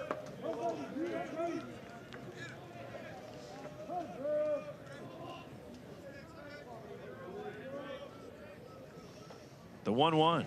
A changeup at the bottom of the zone, and Ethan Ball has a frustrated look back at the plate umpire Alberto Ruiz. Well, we talked about it a couple innings ago. It'll get frustrating, and there's going to be a hitters conference right now, but it does get frustrating as a team when you are used to, hypothetically in the ACC, let's assume that the average fastball for a Friday night starter is 94 miles an hour, and then you're out here facing 89, so you're thinking right off the bat, well, we'll get this guy. And the next thing you know, you're 6 innings deep. You've had 2 base runners in 4 1/3 innings, and it gets frustrating. And then if the plate expands a little bit, it makes it worse. 1-2 on Ball. Ness goes from that abbreviated motion, and the changeup lined over the leaping first baseman Gavin Spiridonov and down the right field line. Ethan Ball on his way to second, and he slides in with a double for Virginia Tech.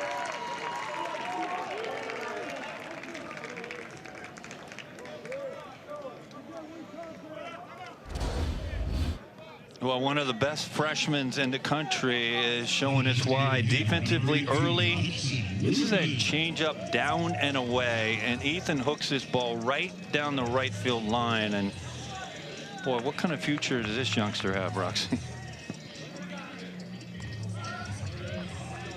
1-out double, and now it's Hudson Luderman for Virginia Tech. He doubled in the second. He is 1 for 2. And Luderman dealing with that right ankle injury, and it's heavily taped, that back leg. He takes a mighty rip at strike 1. And he's been dealing with that ankle for the last few weeks. And yesterday he's like, no, I'm good, I'm fine. What do you think he's going to say right now? But having a little bit of time off since they played last Friday has helped him bounce back a little bit and get as close to 100% as he can right now. And Luderman looks at strike 2. But he's been up in some big spots recently and has come through for the Hokies. Drove in 4 at the ACC tournament, had some big hits against Notre Dame in their win against the Irish. 0-2. Back to the screen. And this right here is that 90-mile-an-hour fastball. So you see Ness give a little bit more oomph right there, and that 90, you could see it played like it's 99. Ethan Ball leads at second base. The 2-strike pitch. In the dirt, knocked down by Taman. That is textbook form on how to block a baseball from Ryan Taman.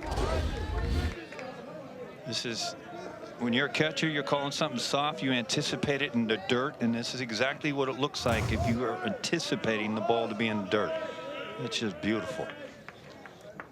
1-2 on Hudson Luderman. That one gets through Taman to the backstop, but a wild pitch sends Ethan Ball over to third. A big 90 feet for Virginia Tech.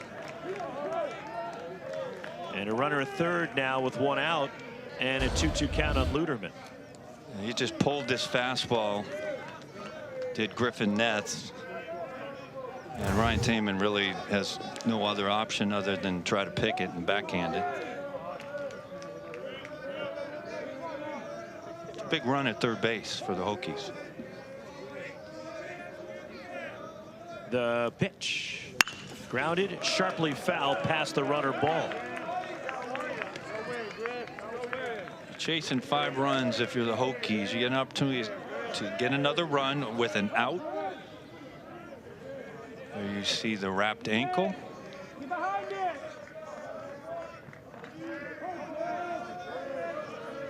Two balls, 2 strikes in Luderman.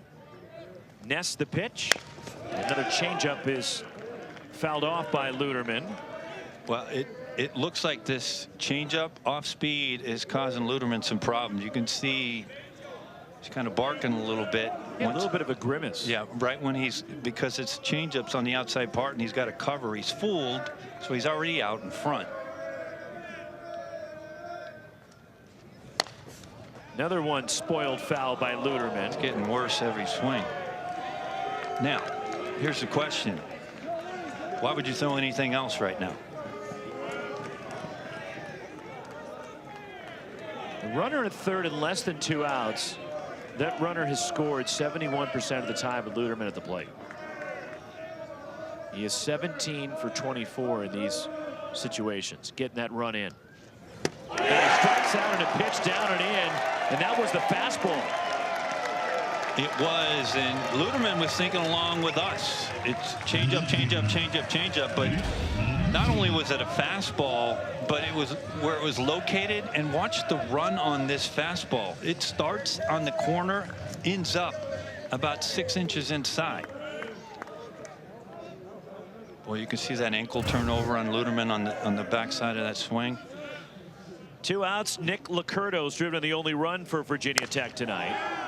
As an RBI single in the second, he is 1 for 2, and now it's 0-1 on Licurdo.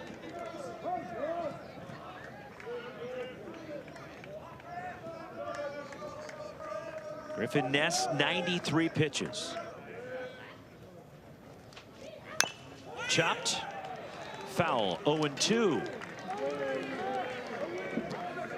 But Ness, 6 times this year, he has thrown at least 105 pitches in a game.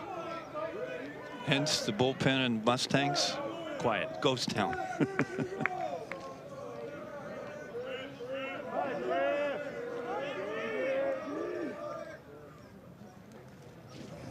1-2 the count on Nick Licurdo.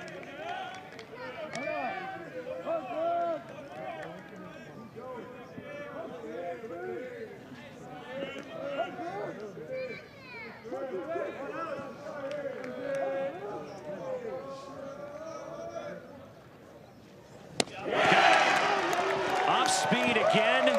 3 strikeouts in the inning. Griffin Ness with 9 punch-outs tonight. The double is stranded. 6-1 Cal Poly as we go to the 7th.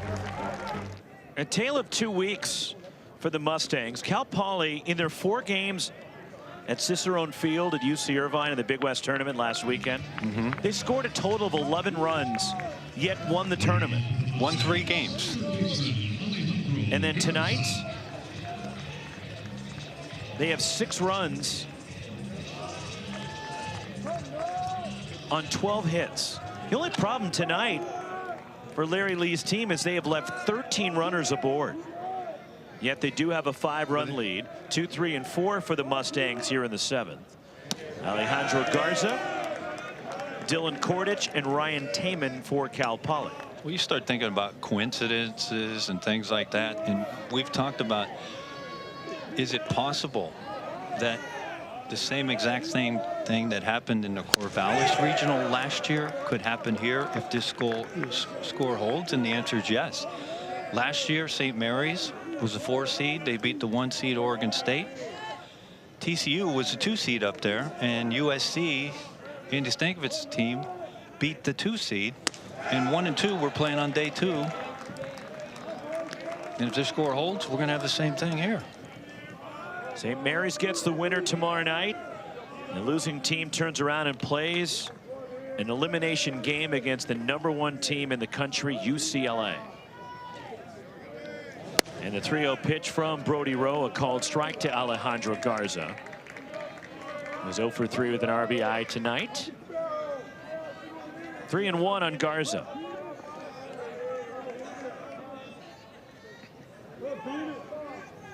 The pitch. And Rowe finds the zone as Garza thought it was ball 4, started cheating up the line.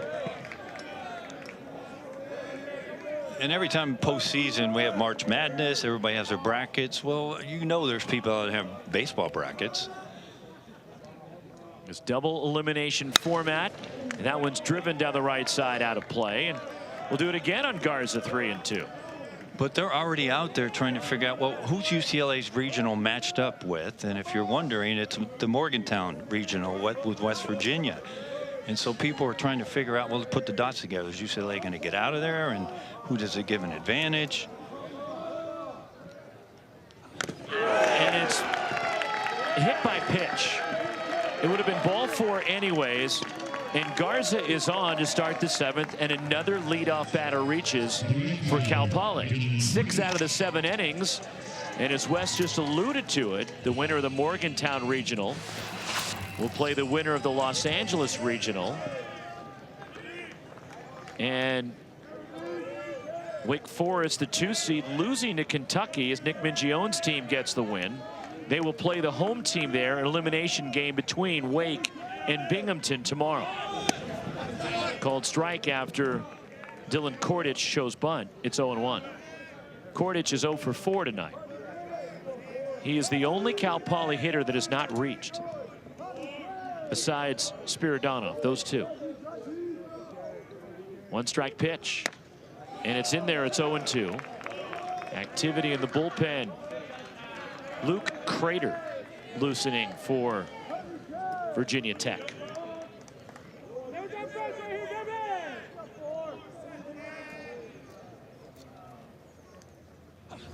Chasing one, and Kordich strikes out. 3rd time he has struck out tonight. It's a real good slider. It's a sling slider. What I would call a slinger is left-hander, somebody that drops down, and he's just, this is like a frisbee slider that starts at the hitter, ends up about 7 inches outside. There's another trip to the mound for the Hokies. And Doug Willie making a change. He'll summon the righty with the right-handed batting Ryan Taman due. Luke Crater will come out of the bullpen. The senior righty for Virginia Tech here in the 7th. 1 out, a runner at first. Cal Poly up 6-1 on the Hokies. Well, this was earlier today, and history made. Historic afternoon for St. Mary's Gales baseball as they defeated the #1 seed UCLA in a big day. Jacob Johnson with 2 home runs, including that one in the 9th off Easton Hawk. And then the final out of the game, and the Gales become the first team in regional play to hand the #1 national seed a loss in their opener. And the Gales, the 2nd team to win the regional opener against a top 16 national seed in back-to-back seasons. Fresno State, who won the national title in 08, did that in back-to-back years, but St. Mary's becomes the first team to do it against a top 8 national seed in 2 consecutive years. It's incredible, the job that Eric Valenzuela has done as a skipper. But we mentioned 2nd stint at St. Mary's, but back-to-back years they win the conference tournament and beat a national seed in their own yard. Luke Crater, the new pitcher for the Hokies, Alejandro Garza at first, and it's strike one to Ryan Taman, who is 2 for 3 tonight with a run. Fourth pitcher for Virginia Tech, Brody Rowe, went 2/3 of an inning.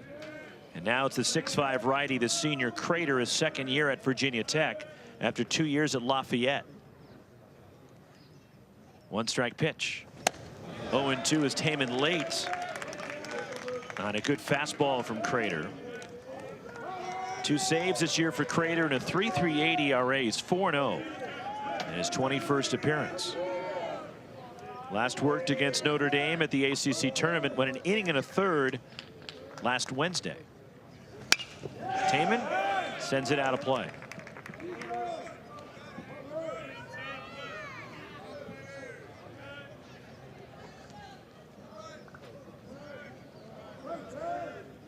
Oh, 0-2 the count on Ryan Taman, the cleanup batter for Cal Poly. Twilight settling in here in Southern California. In the dirt, scooped up by Henry Cook. The host team elected to play the afternoon game, and they played at noon locally, and this game started right around 5 o'clock locally.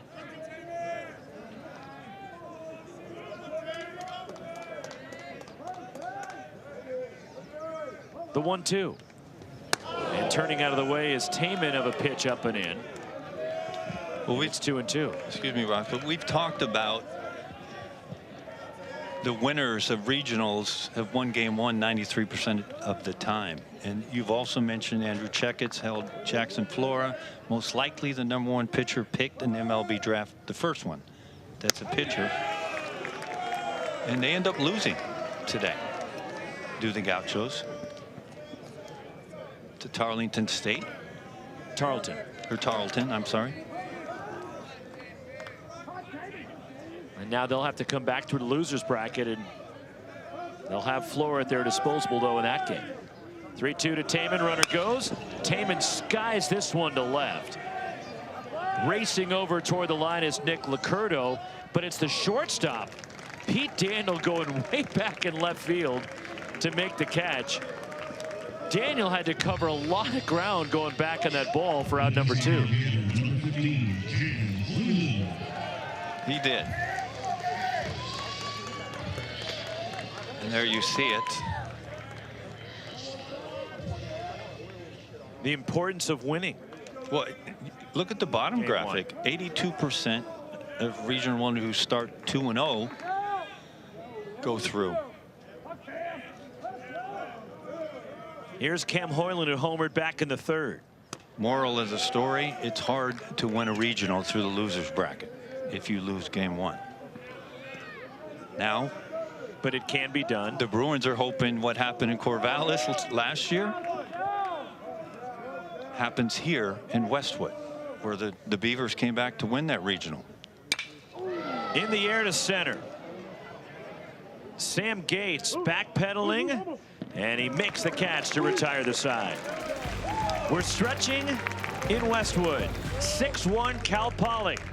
Bottom of the order coming up for Virginia Tech.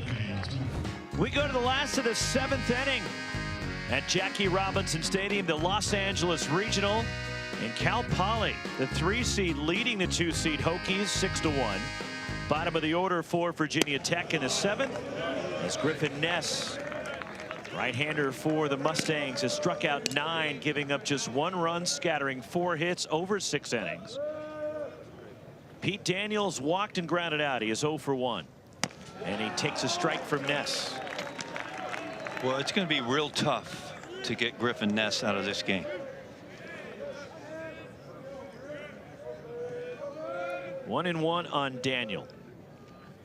The pitch. That's a changeup in the dirt. Sam Gates, Owen Petrich to follow for the Hokies. And that's for a couple reasons. Number one, you've referenced throughout the day how many times he's thrown over 100 pitches as number 100 is coming next. Skied toward the parking lot. But then the confidence that Larry Lee has in this young man to leave him out there in stress situations when there's a lot of traffic, and he demonstrated that in the trouble he got out in the 2nd inning, Bases loaded, no outs. Got out of that with no damage.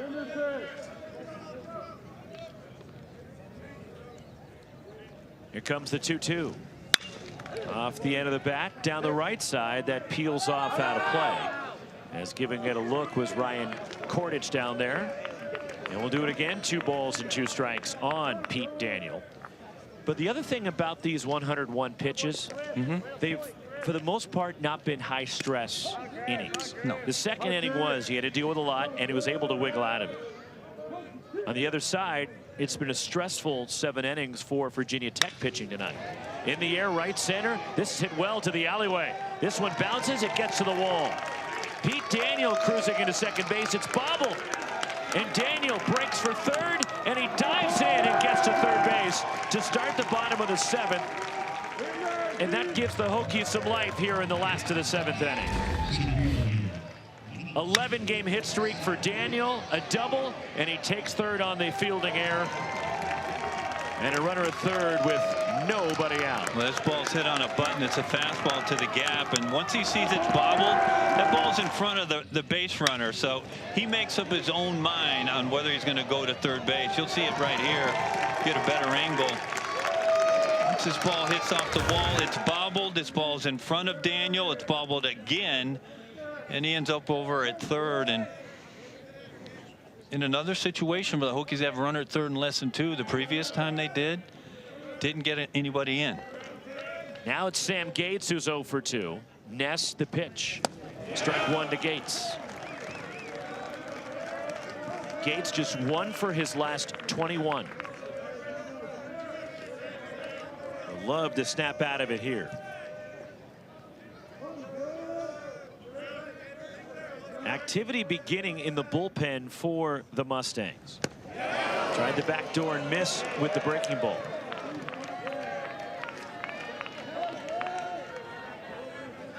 Left-hander is up for Cal Poly.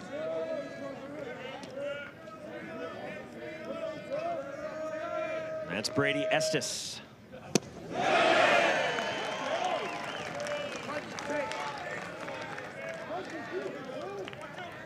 One and 2 on Sam Gates.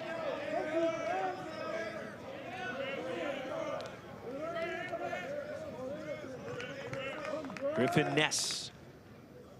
The pitch. 2 balls, 2 strikes.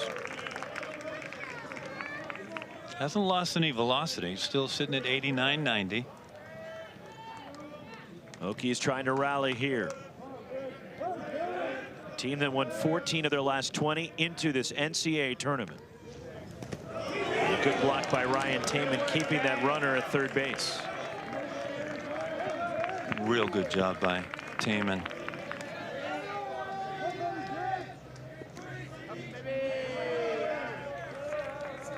It's a big pitch in the game for the Hokies. No outs, 3-2 count, runner on third, chasing 5. On the ground, foul of the first base side.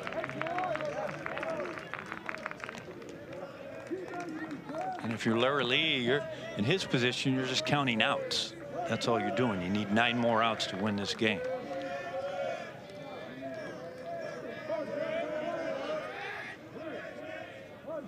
Again, the full count pitch to Sam Gates.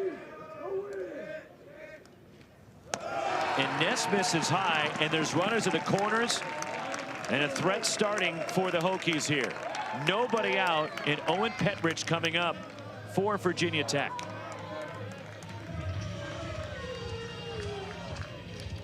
And the free base runners can be a problem. Petrich is 0 for 2, a double play ball and a ground out. What's the percentage of walks? What's the percentage Well, that's of leadoff walks. That's not a leadoff walk. walks in general? That one I don't have for you. It's just leadoff walks. That's the first time, you know, in a decade you've not had an answer for me. Grounded foul. 0-1 on Petrich. Top of the order, Sam Grube on deck. Well, you know what Larry Lee and Griffin Ness would like right now is a ground ball double play, concede the run, and get 2 outs.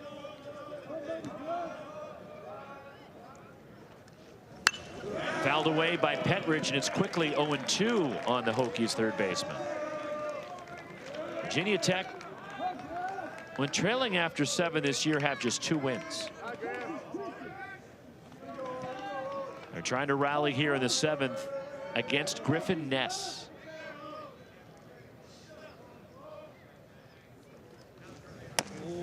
One and 2 the count. It's going to be something off speed that's going to get this ground ball for Ness. The change up down. Most likely we'll have a right-hand hitter out in front of it and have him hook it to the left side of the infield. Hit sharply to third, speared by Alejandro Garza to second. Jake Downing the turn, 2 double play, but the run is in for the Hokies. 6-2 Cal Poly, 2 outs, and the second big double play ball for Griffin Ness in this game. Well, that's that changeup and what we expected. You want to get a ground ball to your third base and left side of the infield. Throw the changeup on the outside part, and that's exactly what happens. It's hit hard, but right at Garza, and the Mustangs will gladly trade a run for 2 outs. And it's the second time that Petrich has hit into that double play. Right. In a big spot.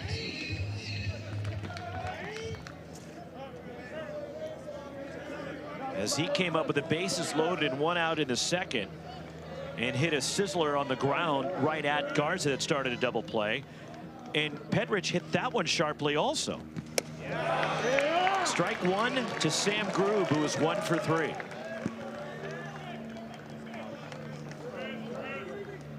Isn't it amazing, the game of baseball? 2 pitches ago, Cal Poly needed 9 outs. Just like that, they need 7. And Garza bailed out Ness, who was teetering.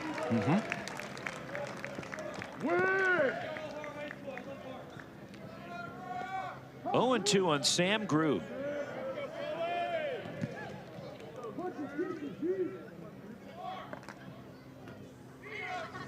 Up and away, 1-2. Working up there.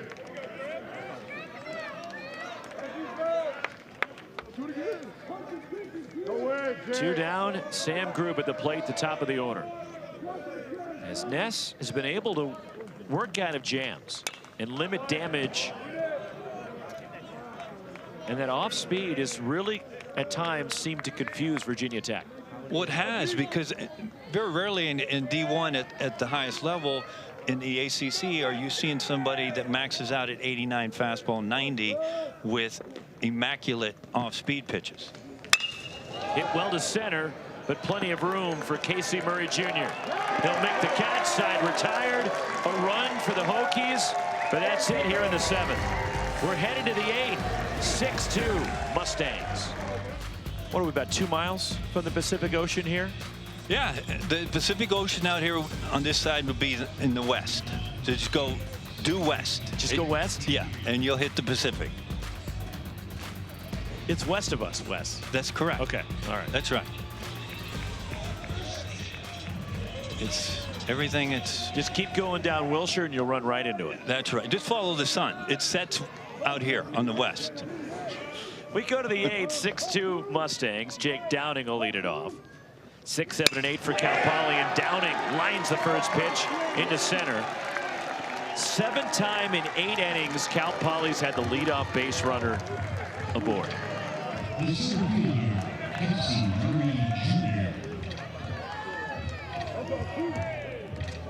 Second hit for Jake Downing.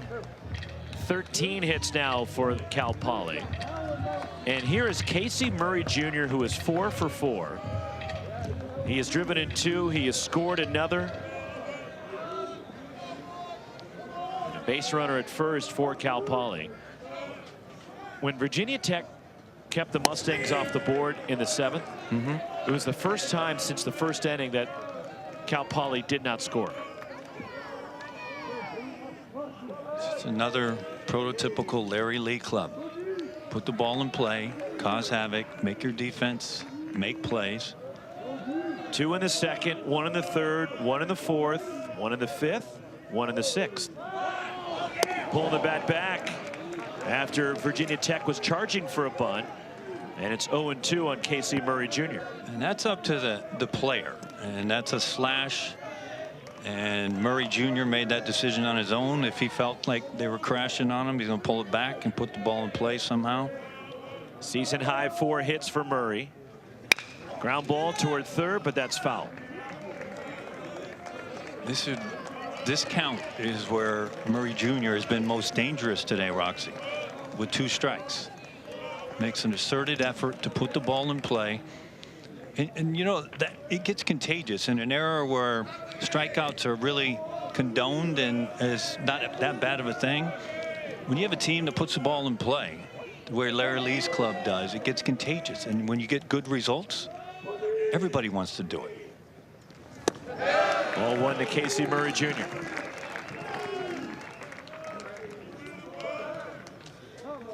It's a good block by Cook behind the dish there.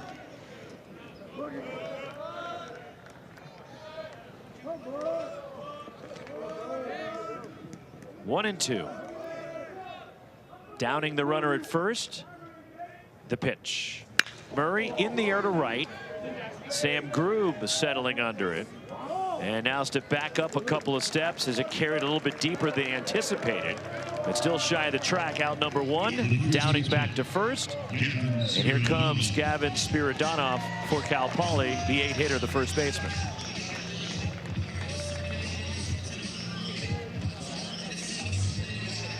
Spiridonov 0 for 4 tonight.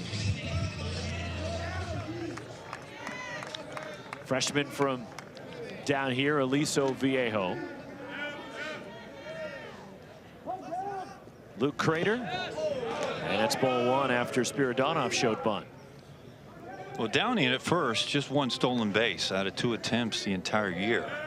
So I highly doubt he's going, but I wouldn't put it past Larry Lee's thinking, even with 1 out, to try to bunt Downing over to second base, because Larry Lee's thinking, how do I get another run on the board in this game? Ground ball left side. The shortstop, Pete Daniel, ranging off balance. Strong throw, and it gets him. Another really nice defensive play from Virginia Tech, and Pete Daniel had to get a lot on that throw. He did, and it's very similar to the play with Bikini, and the difference in the result was Bikini's speed and an average runner here. But to your point, good play by Daniel, rounding that ball, set up a good angle, give a good throw to his first baseman. Now it is the aforementioned Dante Bikini, the 9-hitter for Cal Poly. Runner at second, 2 down here in the 8th. Bikini 3 for 3 in the game, as he has a couple of singles, a double. He's also walked and scored a run tonight. Activity continuing in the bullpen for Cal Poly, with the lefty Brady Estes still warming, which leads me to believe he might come in to face the bottom of the 8th in Virginia Tech.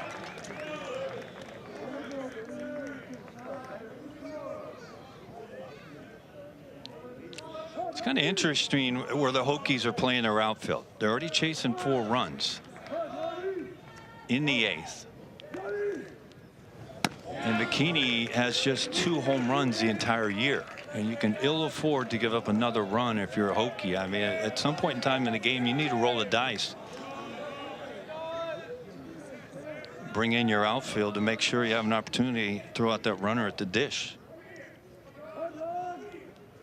3-1.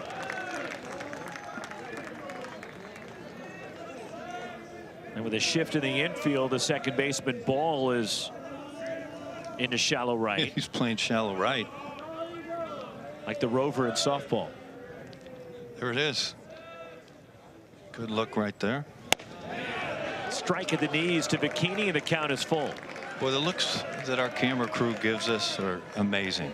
I mean, game after game, inning after inning. Long hours all weekend.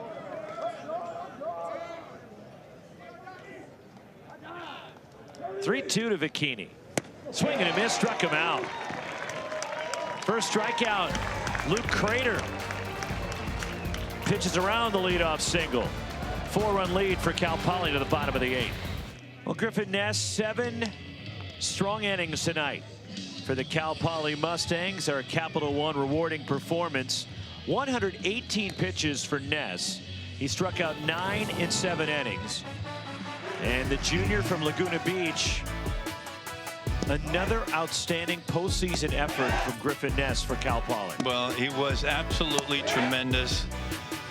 His skipper, Larry Lee, said he's our guy. He's our horse. And he was immaculate tonight. Got out of some early trouble in the 2nd inning. And from that inning forward, he gave the Hokies trouble pitch after pitch.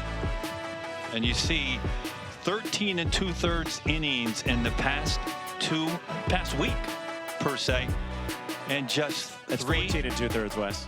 Well, 14 2/3. Well, why would I look at the bottom? Brady Estes, the new pitcher for Cal Poly, and the freshman from Rockland near Sacramento. And the lefty takes over here in the 8th. 2, 3, and 4. Ethan Gibson, Henry Cook, Ethan Ball for the Hokies, and it's 0-2 on Ethan Gibson, who was 0 for 3 tonight. And Estes, 26th appearance, which leads Cal Poly.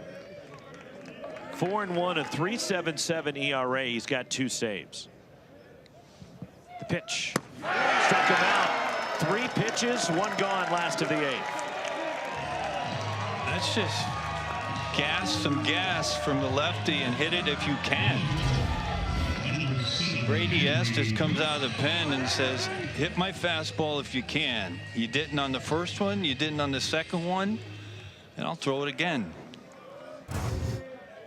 Now it's Henry Cook, who's 0 for 2 with a walk, and Cook takes a strike from Estes.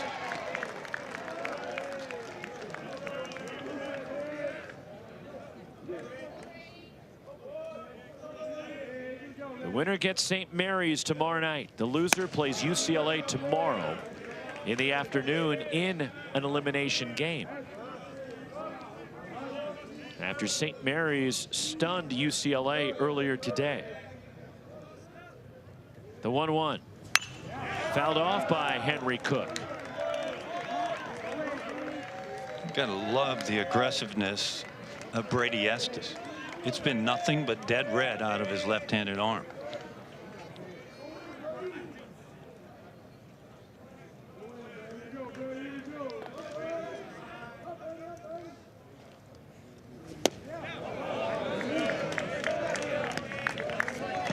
Rather 2-2 on Henry Cook.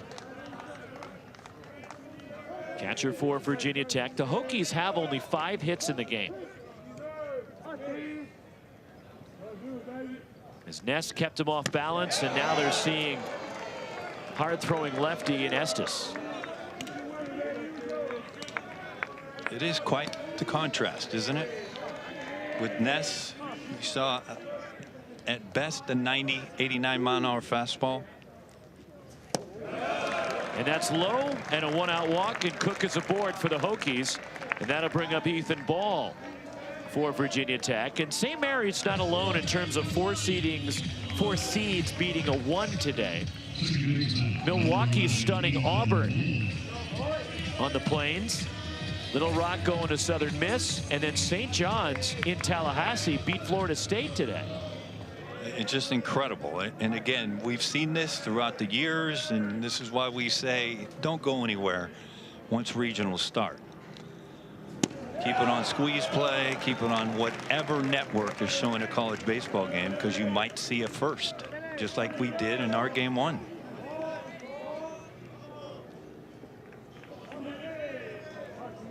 Oh, 0-1 the count on Ethan Ball, who doubled in the 6th. He has scored a run tonight. He's 1 for 2. And it just missed off the outside from Estes. And you go look at another 4, Ryder. Florida had to battle Ryder today and beat him 8-7.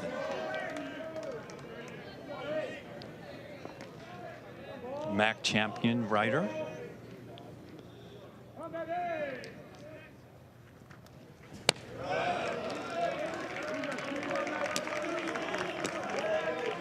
Two and 1. I thought you were going to ask me tell you the Ryder's mascot name. No chance. But they won the MAC, not the MAC. the MAAC as opposed to the MAC.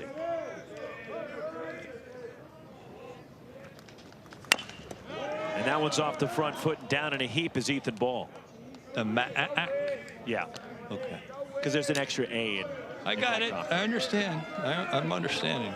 I have no problem being taught. Metro Atlantic Athletic Conference. Now that one I can get. Metro Atlantic.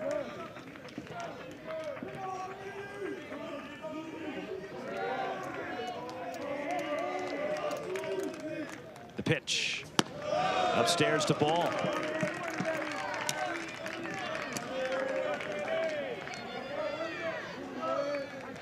Full count. Estes does not want to lose him because then you're opening the door. Well, the on deck. Virginia Tech will have the tying run on the on deck circle. Correct. Struck him out, pumped it by him, and a challenge fastball. Freshman to freshman there, 2 gone. Well, to your point, this is just freshman to freshman. This is high gas in the zone, about 93. The ball doesn't catch up. See his reaction. And to your point, Roxy, a huge out. 2 away, and here is Hudson Luderman, who doubled in the second. He is 1 for 3. And Luderman turns out of the way of some high heat.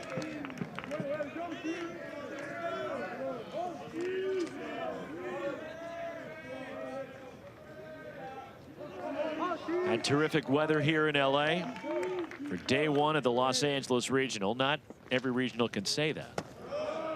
For example, they've suspended play in Athens after Liberty beat Boston College in the first game there. Georgia was clobbering LIU when that game was halted in the 6th inning. They'll have to come back and complete it tomorrow morning before what would be day 2 can begin. Way outside, 3-0 and Hudson Luderman.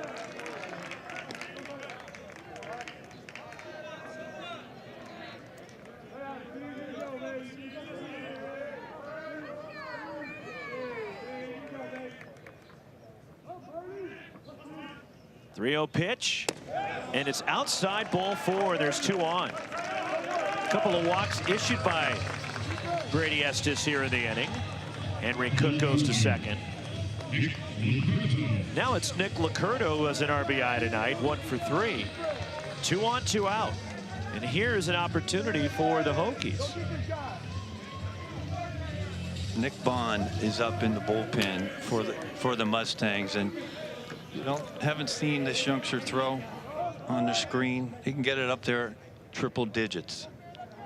And this right here is signal from the dugout to go buy some time so that power arm in the bullpen can heat up. Well, they've already made the call, and Larry Lee not wasting any time to bring in the closer. And Nick Bond is coming in here with 2 outs in the last of the 8th. 2 on for Virginia Tech. The Hokies trying to rally against the Mustangs bullpen and forcing the closer into the game here in the 8th inning. 6-2 Cal Poly, but 2 on, 2 out. And the closer for Cal Poly, Nick Bond, coming in. For the Cal Poly Mustangs, have had base runners and traffic aboard all night. They got 2 in the second, and then it kept adding on. The homer by Cam Hoyland. Casey Murray Jr.'s had a big night at the plate. He has 4 hits and is driven in 2, including this RBI single in the 4th. As they kept putting pressure on Virginia Tech all night. Well, they have, and it's all about putting the ball in play for Larry Lee's club.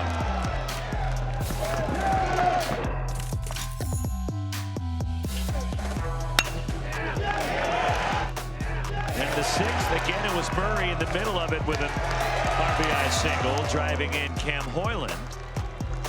And a 6-1 lead. It's now 6-2 here in the last of the 8th, and a 4-hit night for Casey Murray Jr. Nick Bond will face Nick Licurdo. 2 on, 2 out. 6-2 Mustangs, and Bond delivers, and that's a slider for a strike.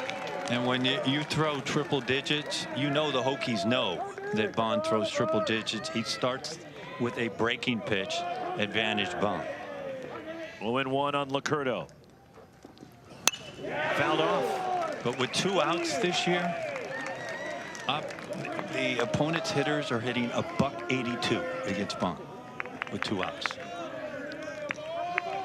And it's 0-2 as Bond, a transfer from Dallas Baptist, high school teammate of Griffin Ness at Laguna Beach High School here in Southern California. The pitch, and that's in the dirt, scooped up by Ryan Taman. We talked to Larry Lee yesterday about when would you use Nick Bond, and Larry said if we have an opportunity to win a game, I don't care what part of the game it is, I'm going to use him, because game 1 is the most important game in a regional. We've said it throughout the day. 93% of the time a regional's won. 93 they've won. And the Big West Tournament MVP is Bond saved all 3 wins for Cal Poly in Irvine last weekend. Henry Cook at second for Virginia Tech. Hudson Luderman the runner at first. 2-2 on Nick Licurdo. Bond, the pitch. And fastball that just missed. 98 from Bond. It is full. If he loses Licurdo, Pete Daniel comes up as the tying run here in the last of the 8. That's why it's the best game in the world. You never know. 27 outs. Bond, the pitch. Swing and a miss, got him with the slider. And he struck him out. The Hokies lead 2. They threaten, but Bond comes to get out of it for Cal Poly. 6-2 Mustangs, top of the order coming up in the 9th. And after 8 innings in games this season, Cal Poly 33-1. Virginia Tech has won twice when trailing after 8, and they're down 4 runs. The Hokies as we go to the 9th. The new pitcher for Virginia Tech, it's Brendan Yegesh, takes over. And the senior, they're the numbers for Yegesh on the year. Top of the order for Cal Poly is Nate Castellon, leads it off. Castellon takes ball 1. Alejandro Garza and Dylan Cordage to follow for Cal Poly here against Yegesh. 5th pitcher for the Hokies tonight. Yegesh, the pitch. And it's 2-0 as a senior from Monrovia, Maryland. 2 years at Mount St. Mary's and his 2nd year with Virginia Tech. 1 save this year for Yegesh, but an ERA up over 7.5. Out to right, sinking. But there is Sam Grube, out number 1.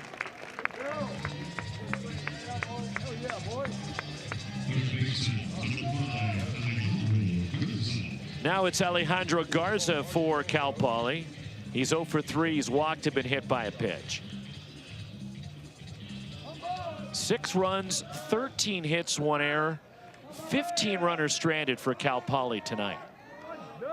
Virginia Tech, 2 runs on 5 hits, no errors. They've left 7. And that floats high from Yegesh for ball 1. Well, we talk a lot about Garza's offensive game, but tonight he's been in the middle of 2 humongous 5-4-3 double plays. And he's the ball's hit right at him hard. In tight, 2-0.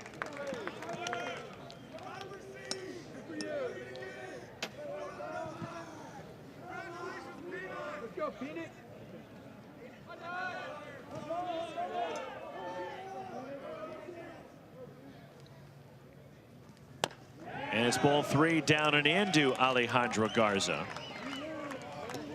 And on deck, Dylan Cordage for Cal Poly, a 36-win team facing Virginia Tech.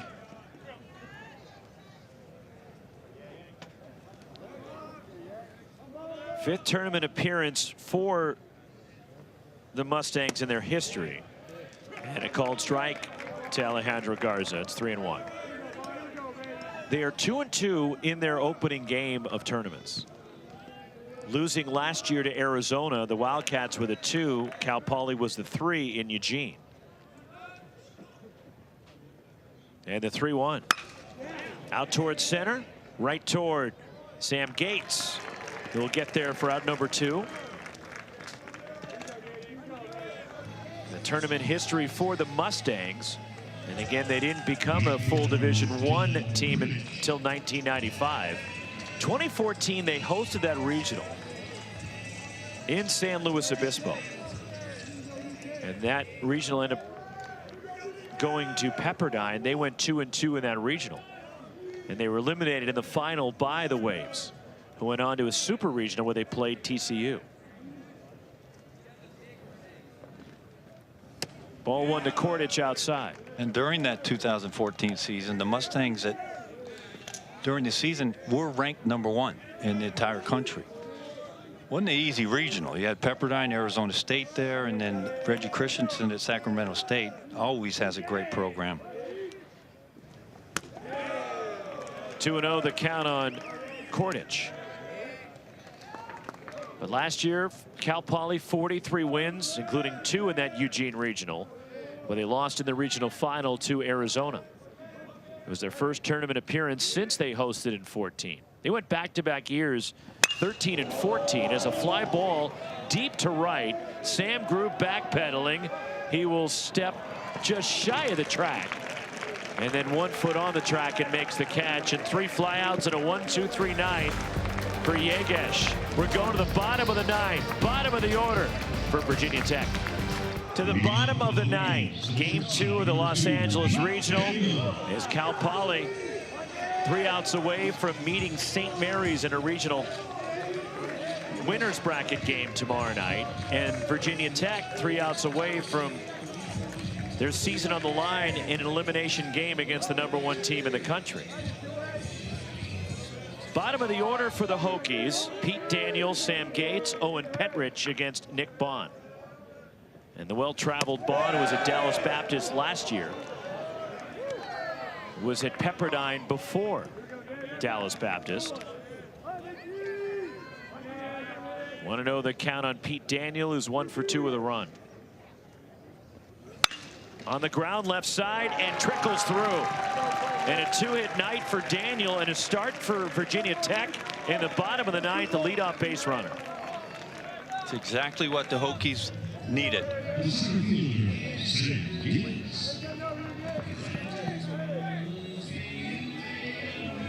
is where both sides are counting outs, obviously, but if you're Cal Poly, you might play your middle infielders a little bit deeper, just try to get outs with a 4-run lead.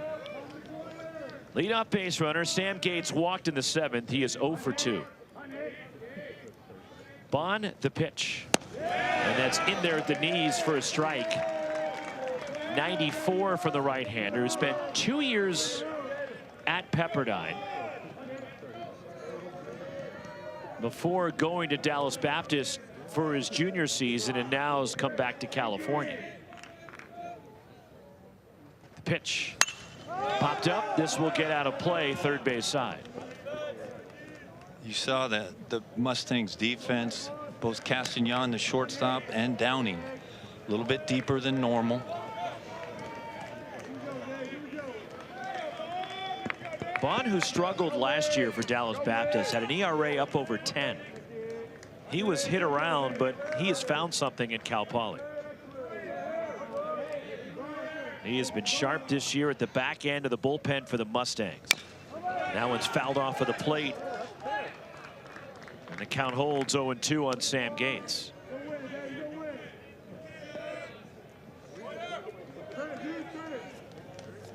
Sometimes it takes just a little bit longer, Roxy.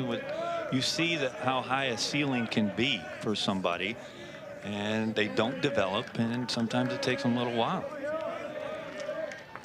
Pete Daniel, the runner at first. He's being held by Spiridonov, and it's low from Bond. At this point, up 4 runs in the 9th. Would you hold that runner? No, not a chance. I am playing my first baseman deep. That run means nothing at first. But a trickler in the 3-4 hole that gets through does mean something. And there they go. Well, They got the headset on with us? Well, there is one in the dugout. And a called strike 3 that froze Sam Gates. The strikeout for Bond, his second one gone of the night.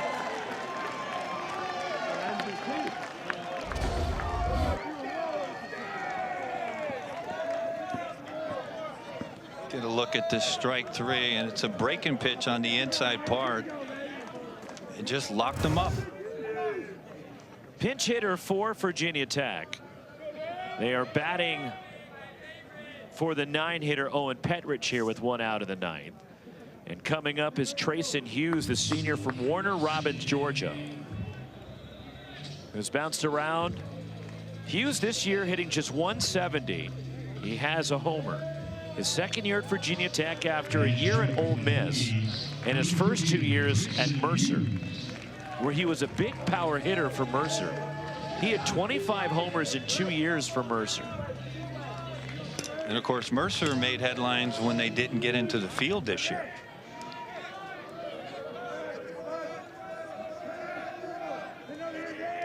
Runner at first, 1 out. Trayson Hughes pinch hitting. Bond, ball 1.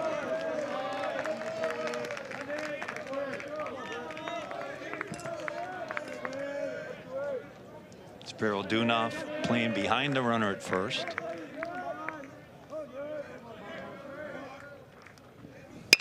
Hit well out towards center. Going back is Murray. He'll have room on a deep fly ball to center. And there's 2 outs here in the 9th. And at night, as you've seen over the years, the ball just does not carry here at Jackie Robinson Stadium. No, it does not at all. So close to the Pacific, the marine layer will come in, the grass will get wet on the infield in front of the mound and the outfield. But to your point, once that ball left the bat, you thought maybe, just maybe, and then it just dies. Back to the top of the order, Sam Grube, the last hope to keep it going for the Hokies. He is 1 for 4. Pete Daniel, the runner at first. Nick Bond. Ball 1.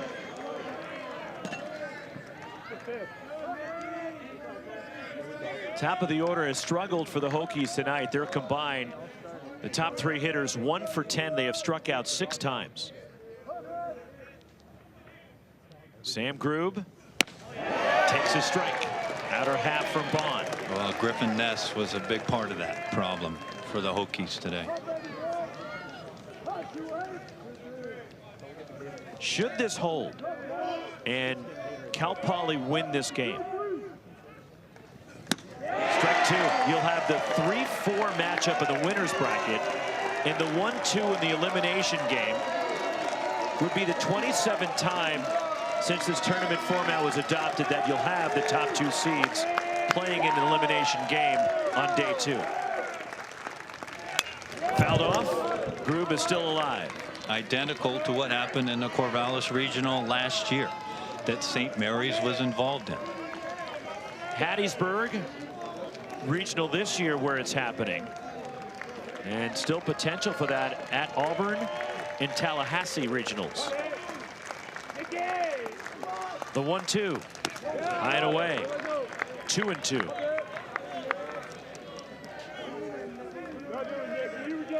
Griffin Ness, 7 strong innings of 5-hit baseball with 9 strikeouts. And now Bond trying to nail it down for Cal Poly and put them in the winner's bracket. Fought off, and Grube sends 93 out of play. 2 balls, 2 strikes. Runner at first is Pete Daniel. His single to lead off the inning. Now with 2 outs, he's still there.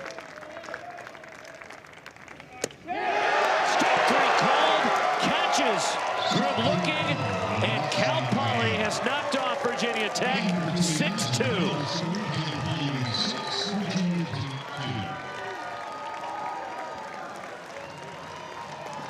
Just an overall complete game from the Mustangs. They put the ball in play offensively, left some men out there, but they got some tremendous starting pitching from their horse, Griffin Ness. Well over 100 pitches, turned it over the bullpen, and they brought in one of the hardest throwers in the country in Bond, and they meet St. Mary's tomorrow night in the late game. 8th win for Griffin Ness, putting St. Mary's as the opponent for Cal Poly tomorrow night. Ness now 8-4. Nick Bond's 16th save.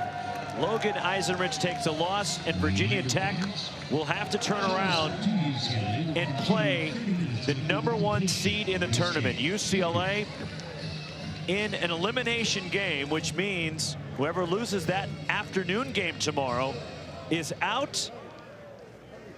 They'll have to try to come back through the loser's bracket if you win it. And then Cal Poly, the 3 seed, will play the 4 seed St. Mary's. Fun day of baseball, historic, as St. Mary's hands the #1 national seed a loss. The first time the #1 overall seed has lost their opener. And it's St. Mary's and Cal Poly in the winner's bracket, UCLA, Virginia Tech. For Wes Clements and our ESPN crew, Roxy Bernstein, so long from the Los Angeles Regional.